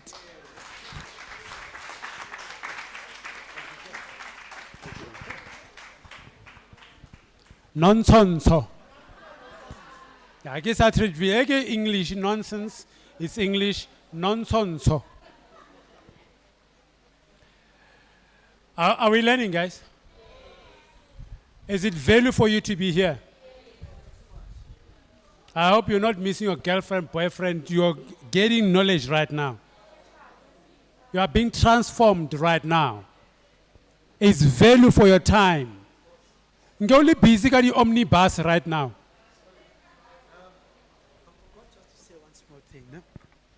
Sorry, guys, I forgot one small thing. No? So, to create the e-commerce stores, I've invested on a platform for 8 million, okay?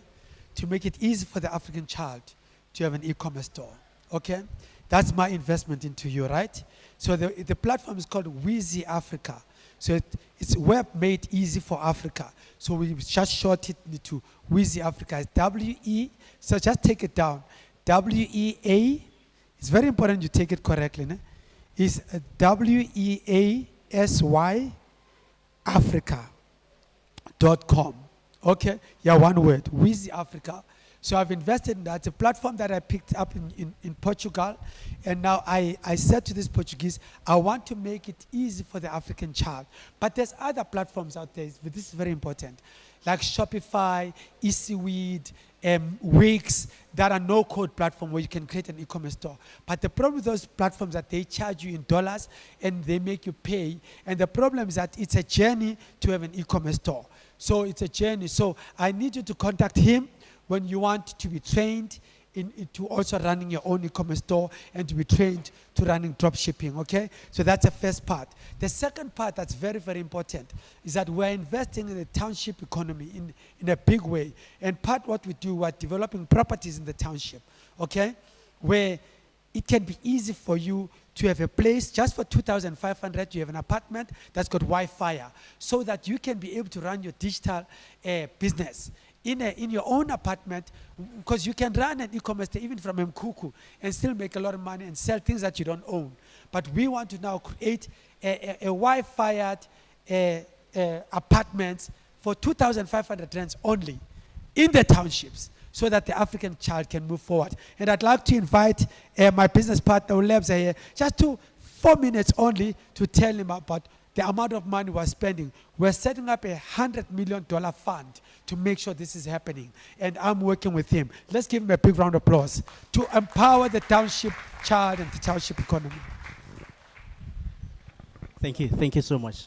Greetings everyone. Dumelang, Abusheni, Sanbonani, hello. My name is Lebogang Lebepe. I'm the founder and CEO of Bezhouse Capital and Bezhouse, a property investment and a property development company. We've been running since the year 2017, so it's almost 5 years now. I'm a business accountant by profession. I hold 4 qualifications. The highest is on honors and taxation, but I only lasted 5 minutes in the corporate world to start Bezhouse. So what we do is basically what we then doing is we are restoring our people's dignity by ensuring that we are bringing superior products that are in suburban areas. We're bringing them back to the township, and ensuring that you are able to access a dignified space that is conducive for you to live in, that is comfortable, but yet it's affordable for you to live in. So we are bringing the Santon product back into the township, but ensuring that it's at the township price.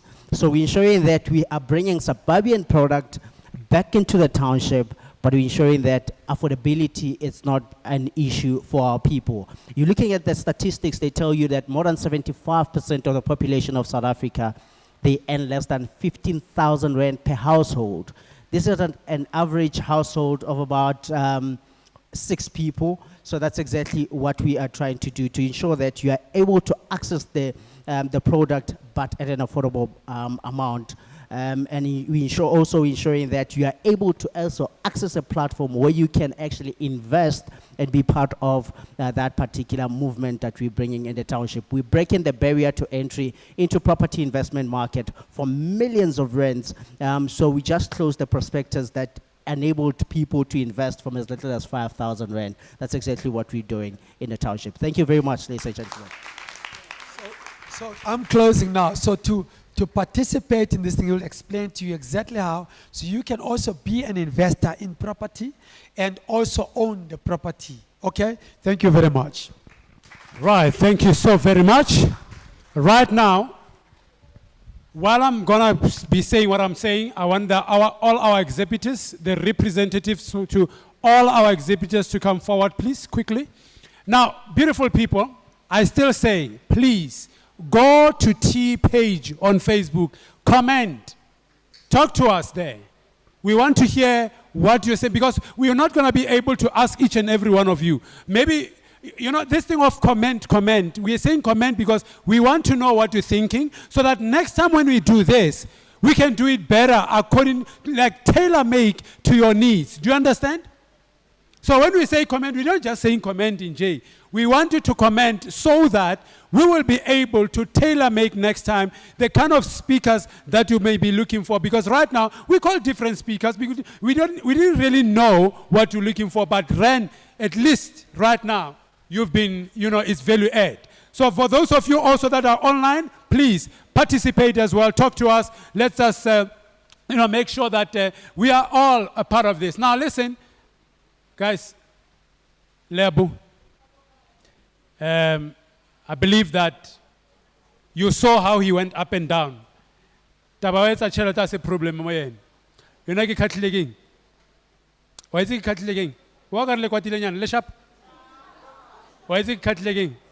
O bolla ka business I startileng ne. We've been talking about it, we easy African stuff. So o bolla ka yo ha fetsa. Are ge o nyaka info. O bolele nna. Ke pateng khatlile mo thokeng ke ntho e fela one ke utlwileng. Hape ho rara I'm no longer 1,000 day. Ke mo. Mara akere association kan le tlhoma ba mara. La ntshwara. All right, now want us to move to let's give them hands please. So for on that note, who will talk or so hello Runyago ya somewhere. Why bona mara ne? Why bona? All right, now I want us to talk to our beautiful exhibitors. It's amazing that it's only women. Like it's that amazing. It's amazing that it's only women. So I'm wondering what's happening to us as men if there's only women with such opportunity that came to our township, you know? But it's okay. Ma'am, please hit the road. Hi, I'm from Health Guard. I work for the lovely Loveland. We build wealth through health. She's spoken a lot about our company. We're passionate about building the community, and we're passionate about sharing the opportunity with others. So the opportunity for you to share with others in your community. Hello everyone, my name is Tenyiko Ngobeni and I am the founder of a company called Money Fest. Money, guys. So more than anything, we are passionate about sharing financial literacy, especially Libana. So now when I was growing up, I feel like I wasn't really taught about money.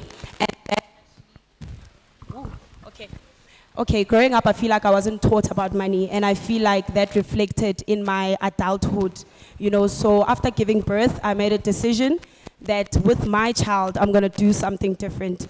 So I'm a strong believer in teaching children how to save, how to invest, how to budget, because I feel like those habits can actually help them to become better adults. So what we do is that we offer one-on-one sessions with the kids. It's mainly focused on kids for now. And we also sell products that help to make saving easier for children.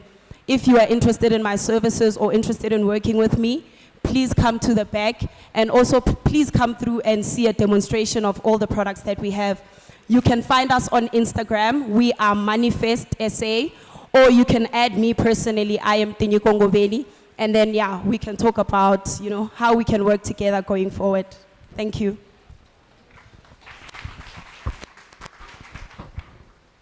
Sanbonani, I am Lebu M, founder of Lebu M Jewelry. I'm exhibiting at the first store here. Lebu M Jewelry is a jewelry manufacturing company that specializes in bespoke jewelry, rough diamond evaluations, and watchmaking services. Today, I am promoting our freeform collection in the jewelry box. There's men's brooches. Brooches for men with suits are now trending. Those there, the designs, the shapes of the designs formed naturally during the metal preparation. The designs there are limited, and diamonds and color can also be incorporated with it. Mr. Lebu Kunguluza, please come see my jewelry there. I have brooches for you and your suits. And you, Mr. M, please come. Yeah, thank you. Oh, you can find us. Just Google Lebu M Jewelry as it's written there. You'll find us. Thank you. Good day, everyone. My name is Emilia Subukhwane from Purple Growth. We are based in Rosebank. So what we specialize in is training, consulting, and coaching. We also help in ESD development programs. Unemployed youth, we also help them in terms of creating CV, helping them in preparing for work environment. We also go in partnerships with government, corporates, and also we help individuals in terms of growing and starting their own business. We can find us on Facebook, Instagram, LinkedIn, Twitter. We're basically everywhere. info@purplegrowth.co.za. That is our email address. Thank you. Hi everyone, my name is Madhva Fanima Umera, the founder of Tubis Fashion and Beauty. I started this business because I love beauty, and then I'm making this satin bonnet from scratch. I'm buying materials, and then if you want different colors, I can make it from you from the beginning. I'm selling this for 100 rand, and it's double ply, and the elastic is soft. And then this is the satin pillowcase. Is very good for skin and for the hair, to keep your hair and skin moisturized. I'm making everything from scratch, and I'm working as a full-time employee of City of Tshwane.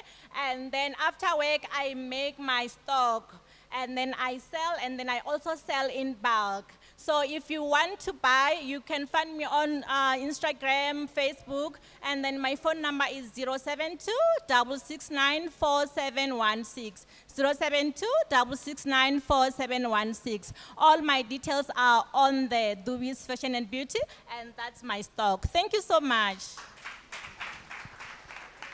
Hi, Legai. Naki ngwana mopeli ke nna ke ntse stoki.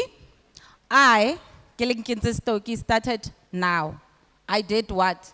I had a dream, I had a passion, I had a vision, and I want to sustain my mission. So I'm grateful that I'm here and meeting Lebu M, meeting the likes of us, and going to network. My brand is Amomo Propre, and it's self-care, self-love. We need validation from people. We don't. You need to self-love, self-care. I'm selling bath salts and bath bombs. I create, I do them, I manufacture them from scratch. I'm very passionate. I have a full-time job, but a side hustle I need because it doesn't pay bills, the full-time job. And I'm ready to partner with you. Please fund me today, because I'm doing it now. I didn't register for this event today, but I'm here. I'm having my stall there. All of us who are here, who have businesses, banabako peli, aren't you wishing you were one of us here? Look at my table, it doesn't have branding. Do you see it? They are going to help me, the people who have the resources and the tools to brand me. I need your help. Arie, I also have samples. I have samples on my table to touch, look and feel. It's bath salts, and I use products that I buy from SABS stores that are approved. So I'm very, very passionate about your skin, about your love. After that long day where you think life hwa tshwana, a go tshwane. Love yourself.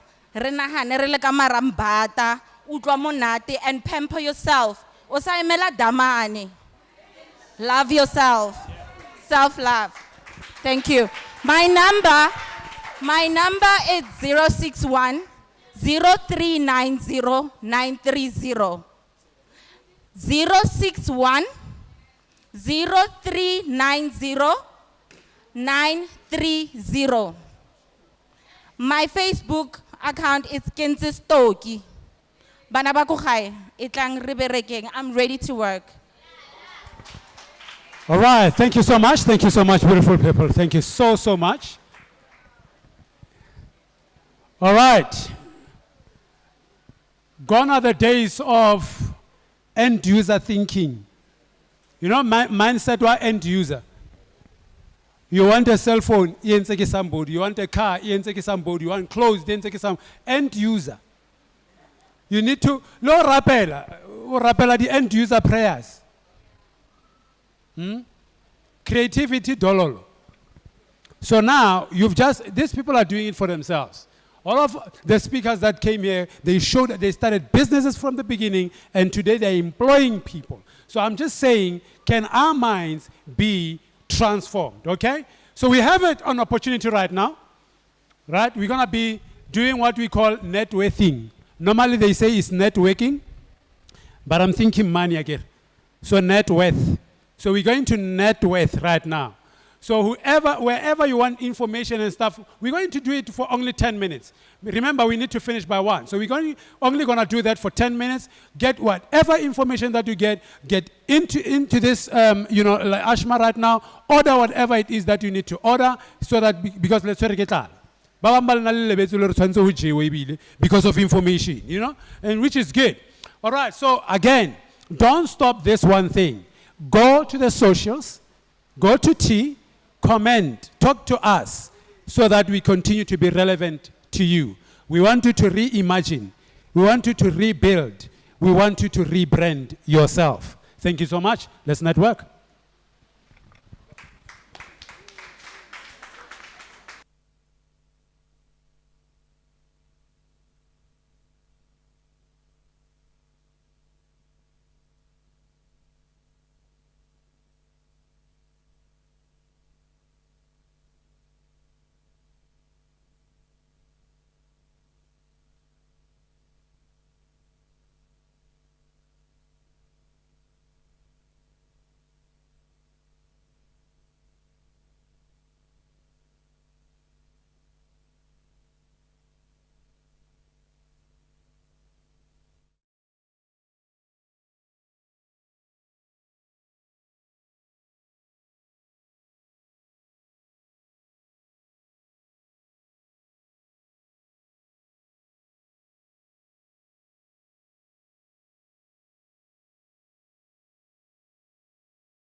All right, all of us, can we please come back?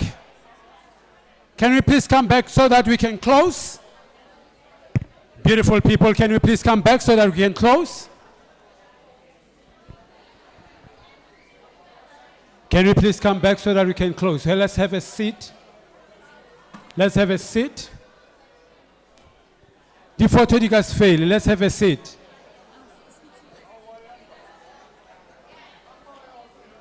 Okay, you are not listening to me right now. Can we have a seat? You are not listening to me right now. Let's go back and sit down.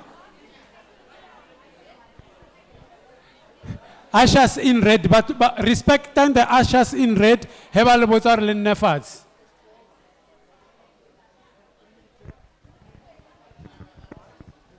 Lebato banker, Reta banker, can we sit down?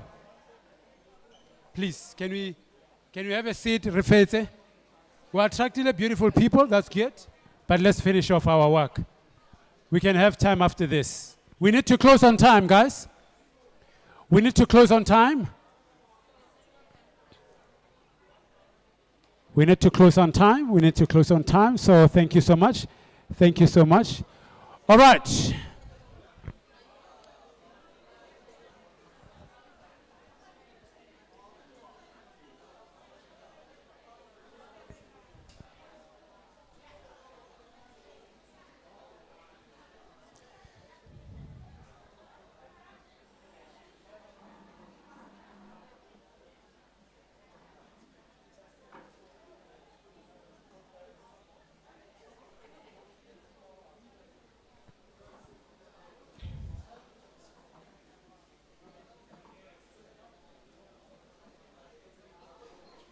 So you done?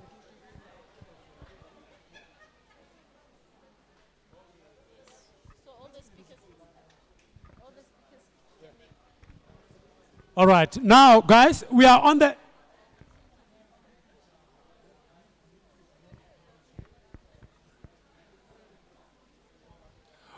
beautiful people. Right now is the Q&A session. So our speakers will sit over there. You get to ask them whatever questions so that we can just wrap up and close, all right? Is that okay?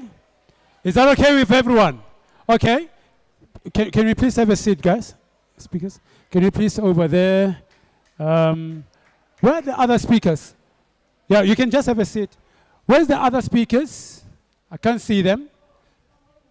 Modi, yo, you know your name. Modilati. Yeah, I want to hear English. Modilati. Nagar Kenya go ibisa spedi modilati. Ki modilati. Marano for today. Modilati. It makes sense. I can hear it. All right? Can we please be quick? It's a question and answer session now. And then we will be closing.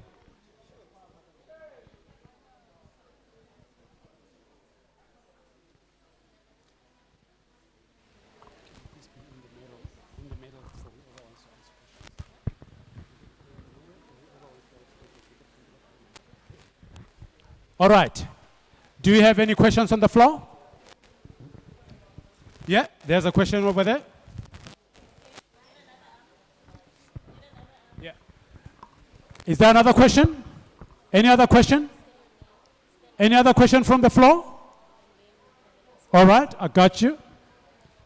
If you're asking a question, please remember that we're live streaming. So stand up and then state your name and where you're from and then ask your question. Dumelang, my name is Bella from Projects by Bella, and my question is for Brabiza. You mentioned that there was a point where you had your 9 to 5 and you're also pushing your business. So I wanted to know from your side, how did you juggle that? Because I also have my 9 to 5 and I just recently started my business. So I want to know from your side, how did you juggle your 9 to 5 and your business on the side? Thank you. Business on the side. Thank you.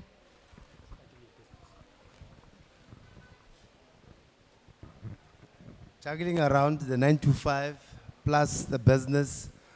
You know, it goes back to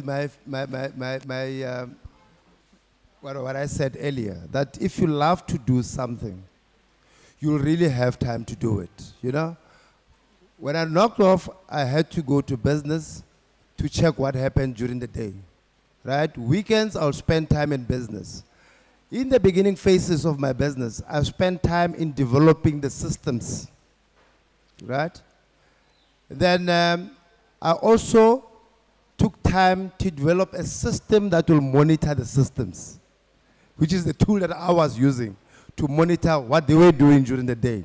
So that was easy for me to can check what happened during the day in my absence, right? I know most people say in order for the business to prosper and all that, you must be hands-on, you must be there, right? But I've got a different perception about it, right?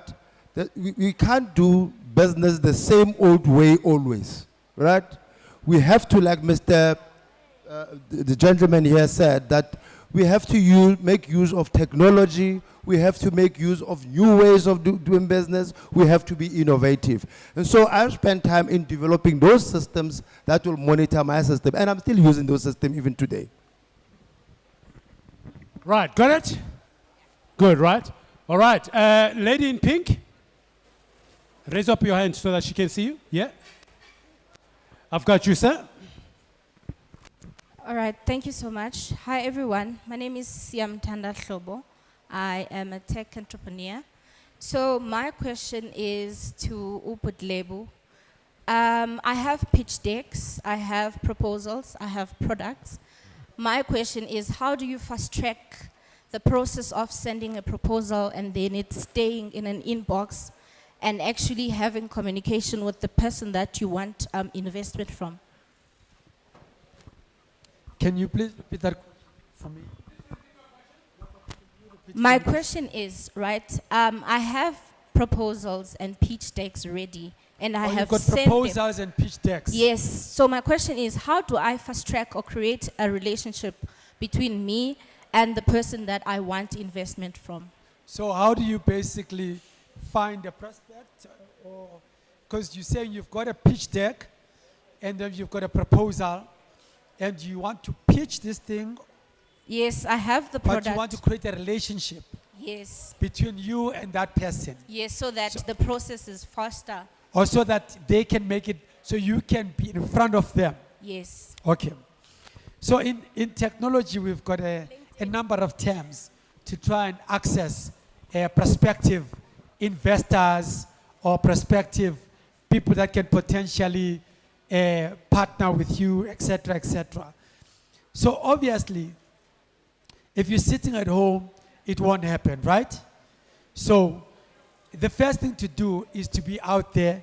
So go to places where from time to time, you in the right places where these people hang out. So you'll find that South Africa is now starting a culture where certain activities are there to connect tech startups or startup people with investors. So that culture was never there before. So, but you have to be aggressive about it. You have to do a lot of research to find where you find these people, because they are also keen to also find you. So it's not a one-way street where you want to find them, because they've also got money that they've been given a mandate to spend. So if they don't spend that money, they get into trouble. So as much as they are looking for you aggressively, you also have to aggressively look for them because they're there. The second part, there's a lot of platforms that have been created now where you can list your pitch deck and your proposal. So we have invested in a platform called Merge. So Merge, what we're doing is like a Tinder. Do you know Tinder? Who knows Tinder here? Because I'm sure some of you guys are jollering. I'm sure there's you guys that are jollering here. Don't you know Tinder? So Tinder is girl finds boy. So what basically is you put your profile and you find the boy that likes you or you find the girl that likes you. Same system that we've developed. We've developed a platform called Merge. Write the app, M-E-R-G-E, where you now put your pitch deck there and you put your idea there. So the investors have loaded themselves there. So you must also load yourself, and then we use that as technology for you guys to find each other, and we manage and assist with the transaction to happen between you and them. So that's technology. So firstly, it's your first effort. Secondly, it's for you to network through your own effort. Secondly, is the technology. And thirdly, is the government programs. Don't ignore government programs, because government programs, they also want you to reach the programs that they are doing in order to incubate you and build you and guide you. So explore those programs so that you can be able to be carried forward. That's all. Thank you so much. Right, thank you so much. Here.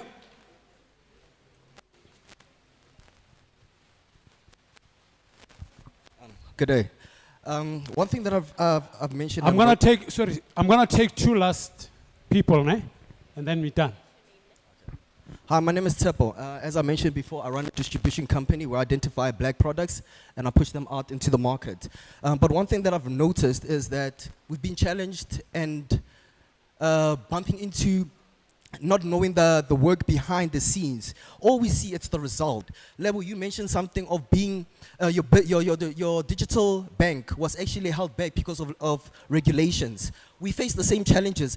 Are we ever gonna come to a point where we can do business the black way without being held back by legislations that were not even created by us for our black people? And that's that's actually currently challenging us. Brabiza, as a young man from Atteridgeville, hey, we needed mentors like you. People that actually did crime and became famous. But a gentleman like you to come to the platform and actually show us where you started and where you're going, we appreciate it as well. Thank you very much, sir.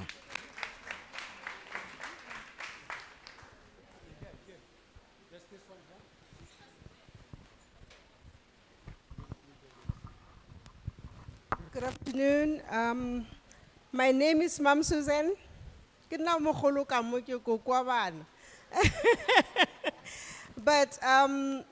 okay, I'm an author and I'm a nurse by profession. I follow Martin everywhere because I know Martin has got staff. Martin, thank you. I just followed you and I saw your thing on the man, but you don't say the people to tell the people to follow you. I know you got too many followers. To Mudila, to any followers. To Mudila, to every one of you. Thank you so much for the information. Papa, the Sunday is Thank you so much. Mudilat, I love clothing. 66 years of age. So, can you, I don't know, like, maybe you will think of it in the future, but now I want to be your first student. If you don't have students already, we'll talk about it. Thank you. All right, I think that was just comments, which is good. Thank you so much. We appreciate that. There's a guy at the back. Oh, is it? Oh, okay, sorry. Dumelang again. Mama, I know you. I think I actually once came to your event before. So my time was actually cut short, but I actually never got to mention that I do actually teach sewing. So under the marriage material umbrella, I've got marriage material, which is me making clothes as a designer for brides. I've got sewing with marriage material, which is me upskilling people and teaching them how to sew. I've also got speed dating with marriage material. I heard Lebo talking about that, so we'll probably need to talk. So yes, you can contact me and come through and we'll see where we take it from there. All right, thank you so much. We made a mistake. This gentleman here asked a question and we have not yet answered it. Can you please just refresh it quickly so that it can be answered? Oh, just to make it simple, it's just I was saying as African brothers, we are held back by legislations and laws. Register the company, run the business purpose, but they don't meet the platform. And then I see for Pakistan, so I just want to find out just from the panel itself, how do we as young people actually don't get discouraged by these legislations that have been put out there and that actually don't meet our black criteria or the way we actually operate business. Right. Who can help us? Yeah, I think basically he's saying, talk about compliance, right? That sometimes some of the regulations and the rules that we encounter as entrepreneurs, they tend to block us and all of that. So in most countries, especially Dubai and those things, they make it so fast for you to register your company. As a result, you're able to up and running very quickly. I was stopped and then I gave up a little bit, but I'm coming back for them because I now use the back door to still achieve the same thing.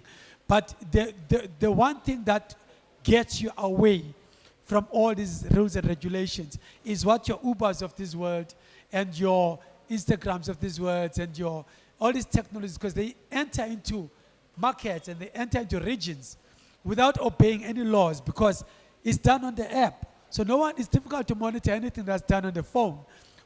That's why I'm encouraging attending to what your mobile phone and having markets through mobile phones, because there you can smuggle yourself into any country through mobile responsive technologies.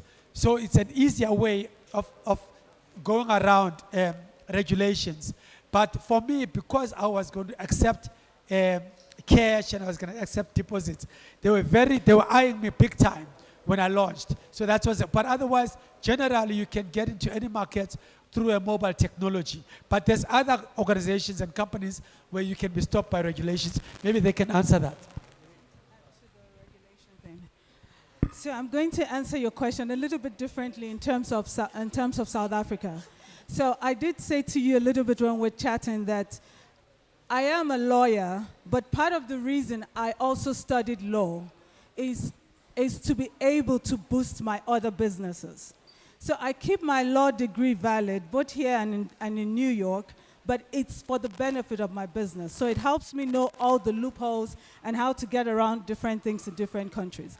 Now, in South Africa, if you register a company on the CIPC website, you can do it yourself. You don't need an agent to do that for you. And it's linked to SARS now, and it creates a tax number for your business at the same time. And actually, they are now linked to the banks, and that whole process, you can have a business bank account at the same time with a tax number, with your company registration. That's your basics, any day, anytime. Now, depending on the industry that you're playing in, for me, because I play in the health industry, a few years ago, the Department of Health decided that supplements now have to be registered like your Allergex. So it's now more difficult for us to register. But one of the things you need to also know is the timelines that are provided for you with registrations, no matter where you go, because that gives you room to play with and to see what you can do in the meantime, what the business you can sell in the meantime while you're going through your registration and regulation process. Just to add on in terms of regulations, I think there's actually government programs that actually assist you in terms of the industry that you play around in. So if you go through these business incubators, they would now be able to guide you to say these are type of regulations that you need to have and types of licenses that you need to have in order for you not to be stopped in terms of regulations in order for you to succeed so that your business can become successful. I want to do something and ask you, Lebo, very quickly in like 3 minutes. Ne? Please tell us the better way of network marketing. Networking or network marketing? Oh, networking. I just want to show you in 3 minutes. Who of you are actually afraid to network? When we're talking about networking, how many of you are getting, shivers? Are you guys afraid to network? Let me show you the fun way and the easiest way to network. I'm gonna have you meet 3 people that you've never met before, people that you didn't come here with within the next 3 minutes. But I want you to spend just a minute. I'm gonna time you just a minute with each person. Just stand up, go to the person that you never met, that you haven't spoken to. Tell them who you are, what you do, and what you're looking for, and why you're here. And then if there is a common interest, exchange details, and then move on to the next. Let's go. Quickly. Find someone that you haven't met. Find someone that you don't know. Find someone that you haven't spoken to. Just tell them who you are, what you do, why you're here, and what you're looking to accomplish and what you're looking to get from this event.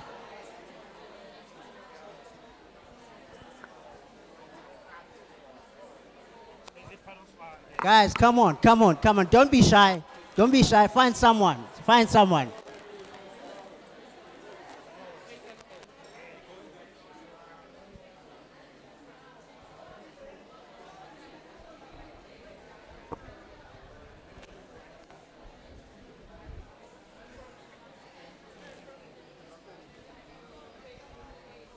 All right, 30 more seconds, 30 more seconds.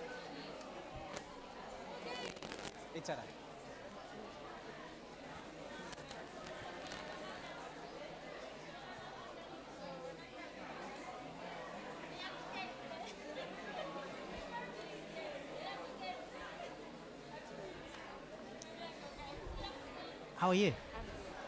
Let me switch first. All right, guys. All right, guys. Your 1 minute is up. Switch. Find someone else. Find someone else that you haven't spoken to. Your 1 minute, the first minute is up. Find someone that you haven't met, that you haven't spoken to. Tell them who you are, what you do, where you're from, why you're here, and what are you looking to gain from this particular event.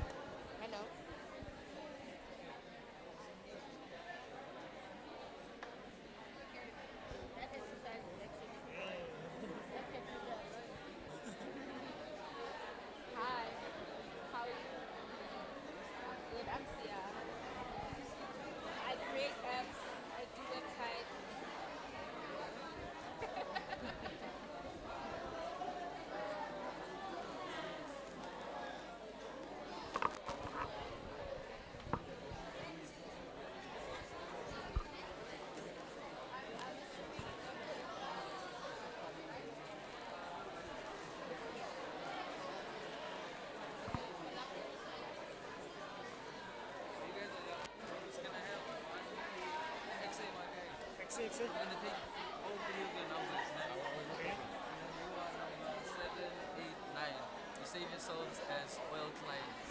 20 more seconds, 20 more seconds.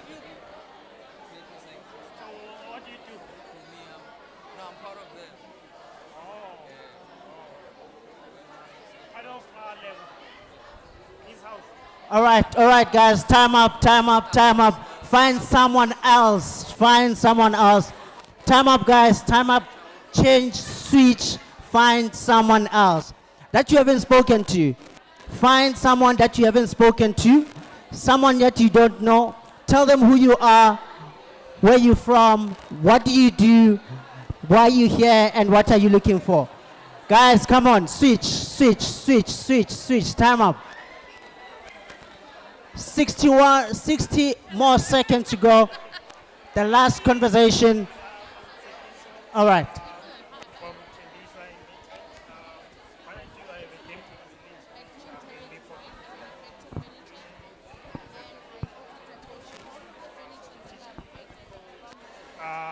So we are exporting them to virtual reality. So yeah, that's what I. And how are you getting into the market? When you want to. All right, that's it, guys. That's it. That's it. That's it. Let's settle down. That's it. Let's settle down. Settle down. Settle down. Now tell me, how was that? Ladies and gentlemen, let's settle down. Let's settle down. You can always take and exchange numbers after this. Now you've made 3 connections that you didn't make before this. Ladies and gentlemen, come back, come back, come back, come back. Settle down. Guys, guys, guys, guys, guys, settle down. That's it. That's it. That's it. That's it. That's it. That's it. That's it. All right, ladies and gentlemen, I just want to get feedback from you. Those of you who were afraid to network before this session, how did you find that? Who can give me feedback? I just want 2 people that were afraid to network before we started this session. How was it? Who wants to give me feedback? Feedback? Feedback? Who wants to give me feedback? How did you find networking after this? Give me feedback on. Yeah. I think it's exciting because I didn't think I'd meet someone who would want to help me in the future. So I took it as, no, they don't know what I'm doing or I'm not a part of what they are doing. But getting to know someone, then you can actually do it. Brilliant. Let's give yourself a round of applause, ladies and gentlemen. One more person to give me one more feedback as to how did you find networking this time around? Yes. Hello, everyone. I was actually very shy. Go bolella motho mo tseleng ka product e ke e etsang. I'm doing product food soak, which is a good thing. E hlatswa maoto, go na le batho ba e leng gore ba lazy go hlapa maoto a bona, go na le batho ba e leng gore ba na le cracked heels, and then ya ba thusa. But then I'm just shy go khoma motho ke mmolelle gore ke etsa eng. Products are packed in the house. Products are packed in the house. I've got so many ideas of mixing things. I was working in a laboratory. I do this and that. I mix the oils. There are so many at home, but I'm just shy to sell. But then today you broke that thing, my brother. Thank you so much. Thank you very much, ladies and gentlemen. I want to say to you that money follows attention. We would never buy from your business, would never buy from you if we don't know who you are and what you do. So the more attention you give to people, the more people know about you. That's the easiest. They are there to help you, to buy from you, and to assist you. The quote of the day, money follows attention. Thank you very much. All right, thank you so much. Is there any other question? Question to him, okay? Questions? Oh, here, no, let's start with him. Yeah?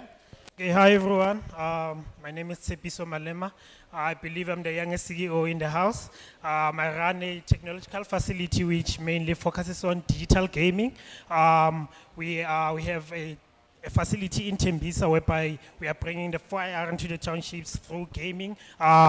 We expose kids to devices such as the virtual reality. We also teach them how to code. So currently we have a facility in Tembisa, and we in 2 months to come we are planning to actually launch a second facility in Alexander. But the thing that I'm struggling with is actually, setting a system. And I heard them talking about, establishing a system in a business that, that will serve as a blueprint in all these franchises that I want to have. So, yeah, please advise on that.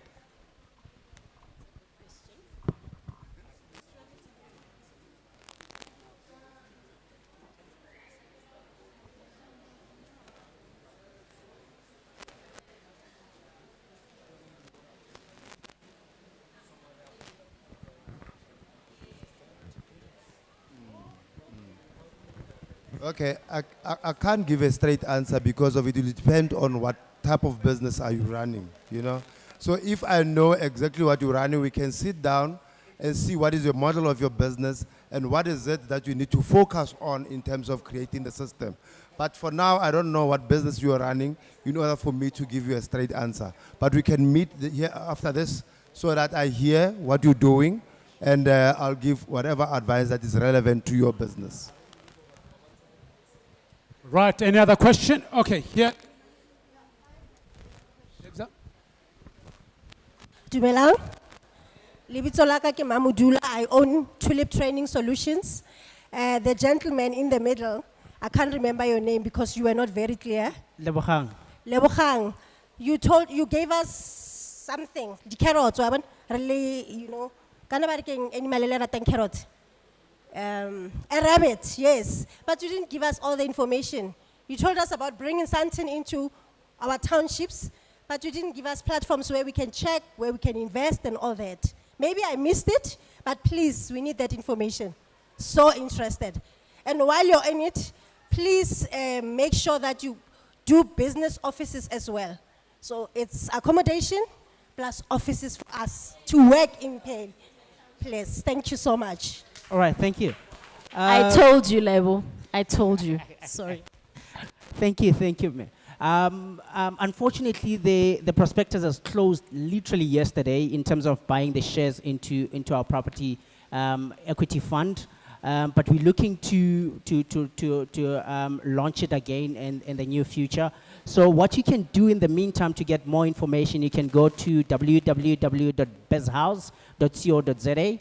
Bezhouse spelled BIZZHOUSE .co.za. That's our website. And you can follow us on our social media pages. I am Lebohang_Lebepe, spelled Lebepe. So that's exactly where you can get more information. If you follow us, obviously, when we launch this, the new prospectus again, you'll be able to get that particular information. Thank you very much. Right, thank you so much. You got that right. I think I want just one last person. It's Lebohang. BIZZ house, HOUSE.com or .co.za. .coza.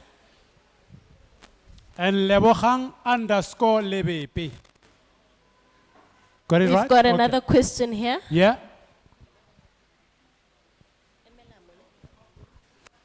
Hi, everyone.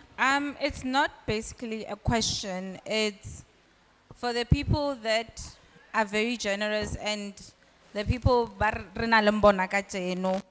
So I'm giving you a challenge to rona. What will you be contributing to this township? You're giving a challenge to who? To Lona or to Rona? The challenge here, the youth Barilemo, is Yeah. we are ready to work, get our proposals and whatever that we need to be ready with, right? And then the people who have come to tell us the opportunities and the worldly able by long they can fund, they have a calling in terms of funding the youth and the businesses. I have a challenge that Omopeli today, can't you contribute something? Or le Brabiza, got the skill sets are high, le the knowledge to Rona. Okay, I'm tempted to answer, but hey, it's not my question. No, thank you very much. I think for us, obviously, the fact that we are here, that's already what we are doing, right?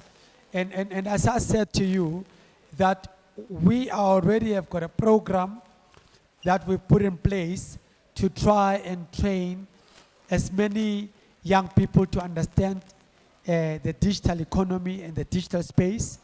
And we want to work very close with government to finance these programs, because these people's time that will be training you, right? And they will need to be looked after, right? But we, on our side here, we are working on Twala Towers, for example, where we are fundraising to build the tallest building in the township, to have the best accommodation in the township. So we are making efforts to raise money from everywhere to try and invest using third-party capital to reinvest in the township. So there's a lot happening, and I'd like him to actually express also what else we're working on. But yes, there are things that we will do to further invest in the township, like what she's doing. We will look into it and see how we can assist. But we are keen to really, really focus on the township economy. Thank you. All right. As for me, on our side, what we are doing is that we're bringing developments in the township. So all the townships that we're bringing developments in, we obviously get the community involved in terms of the actual development of those particular projects. And by doing so, we're giving businesses within those communities a chance to be able to participate on the economic side of things by becoming subcontractors to the development itself. And for those that are property investors or property developers in the audience that are looking for funding partners for their development, they can obviously contact us and we can see if they have, especially if they have land that they want us to partner in terms of those particular developments. We can actually be able to assist in that regard. Thank you. All right, that's how we come to the end of today's event, unfortunately, because we are never going to finish. So I'm going to call right now Mr. Bulelani Balabala. Mr. B. Let me just highlight that. So we have a program that we are currently running where we are looking for 200 entrepreneurs. This is called the Boardroom Experience, okay? So if you go to my Instagram page, Lebo Kunguluza Se, Lebo hyphen Kunguluza, Lebo Kunguluza hyphen, okay, Lebo Kunguluza Se _ Se. So there you will see the program that we're in. It's called the Boardroom Experience. We are going to take 200 entrepreneurs. We are going to fly all of them to Cape Town. We're going to make them stay at the most expensive hotel in Cape Town called the Westin Hotel. We will look after you for 30 days. We will teach you entrepreneurship and give you tasks for 30 days. By the time you get out of that program, you will be a changed person for 30 days. So it's called the Boardroom Experience from the Village Entrepreneurship Program. So people like you, we're looking for people like you who already have got ideas that we can invest in, but we can also groom you. So please, check that out on my Instagram page, Lebo Kunguluza Se. We want to make sure that we're going to recruit 200 entrepreneurs that we're going to look after for a whole month in Cape Town.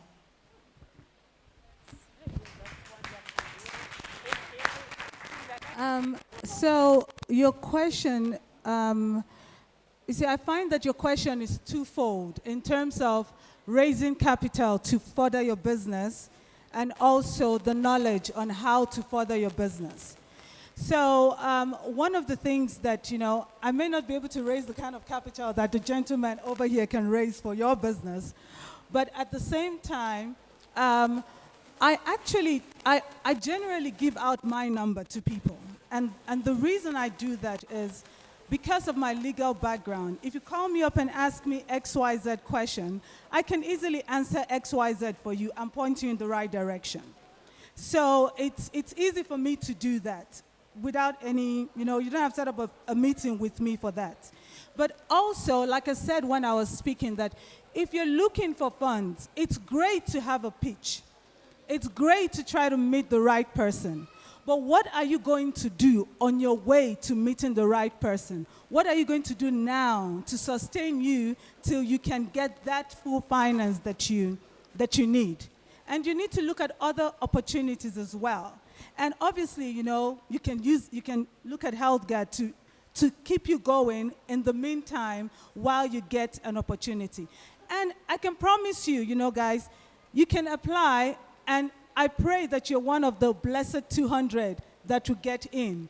But getting into such things are actually, they are great opportunities, but you have to fight and you have to be your best to get in. So if you're going to approach him and you're going to put in a pitch and you're going to apply, think about it that whatever you're putting together, someone else probably has a presentation 100 times better than yours. So you need to then go back and make yours 200 times better. So think about that every time you put together a pitch. You know, just to, unpack on what my lady's saying, right? I've noticed a lot of people when they're looking for mentorship as well. When looking for mentorship, all you are aiming for is to find somebody and say, Mo, can you please mentor me? But you're bringing nothing on the table, you know? You're coming in and you just want to take. You want to take from this person. So I just want to maybe make a suggestion that when you're looking when you're looking for a mentor, maybe try a different approach. Maybe you come to me and you're like, Mo, okay, guy, you know? How can I be of service to you? Don't just come in to take, because I think maybe a lot can agree that we get a lot of those offers, you know, can you please mentor me, can you please mentor me? Be that person that's going to bring value into my life, you know, so that I look at you and say, you know what, I can mentor you because Linna, I've come to find out that I actually need you just as much as you need me. So maybe just a different approach on coming in on asking for mentorship from somebody. All right, thank you so much, Bakhatsu. Unfortunately, this place is booked. I can't fella today. So there's got to be other I gotta get business in Kamu. I go high. High. So we need to go. Bakhatsu, Mama, can I know how many years? 65, no? 67, let's just say 67. Wrote a book, and this book, like Lebo was talking about Netflix, is going on Netflix. Her book. Mewa 65 years. All right, Bakhatsu, thank you so much. Mr. Bulelani Balabala, please. We are wrapping up, we are closing. Obviously, you can still hang around and still buy from Le Ashma. Swara ke tla ka mo o reke ka mo. A ke re ba hosting. O ska tlo tla ka mo le dijo tsa go Pick n Pay. Please, ska tlo re bore. Bakhatsu, Mr. Bulelani Balabala, again. Mofem Matsogo.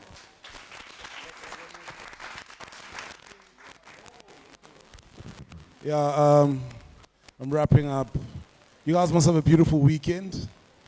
And support the exhibitors, like I said, take pictures with them. Thank you to this amazing panel of speakers. Thank you guys for hosting us here. Yeah, and take their advice. But I think we just most importantly start. Read books, man. Forget, you know what I'll tell you, as an entrepreneur, I've met too many people, and when I was starting, because you know what you do, right? Psychosomatically, you emulate your journey through other successful people. So you sort of think, if I ask for mentorship, that might be a replication of my journey. Read books, watch YouTube videos, listen to podcasts, align yourself so that whenever people present opportunities, you never just jump and think it's an opportunity. Because the best way to assess whether an opportunity is an opportunity or not is for you to be aligned in your journey. But you can't get alignment if you don't work on you, if you don't work on the growth of your business and the positioning. So work on you. Spend time, put your head down, put your hand in the pulse of what's going on in the market, position yourself. And then you start to understand that after that, the relationship with mentors, the relationship with potential opportunities is simply going to be sifted through, is it going to be valuable for me? Because when you start measuring opportunities based on is it valuable for me or not, you start to develop a level of confidence. Sometimes it's considered arrogance. But you don't just go for anything, whether there's money on the table or not. Why? Because you're aligned with the journey and you know where you're going. So I wish you guys well. Support the exhibitors. Support the establishment that we're at today. Network with these entrepreneurs. Follow us on social media. Watch our YouTube page. God bless you. Hashtag Journers4T. Right. Thank you so much. All the exhibitors, thank you. Le Ashma, thank you. Hazel Brabi. Thank you, me Grootman. Kere untaraga teruya bargaman daman. Okay, anyway. But thank you so much, Bakhatsu. Remember this, don't live your life like you'll never die, and die as if you've never lived. Leave a legacy and not a vacancy. I'm out. Ya ko di social thing,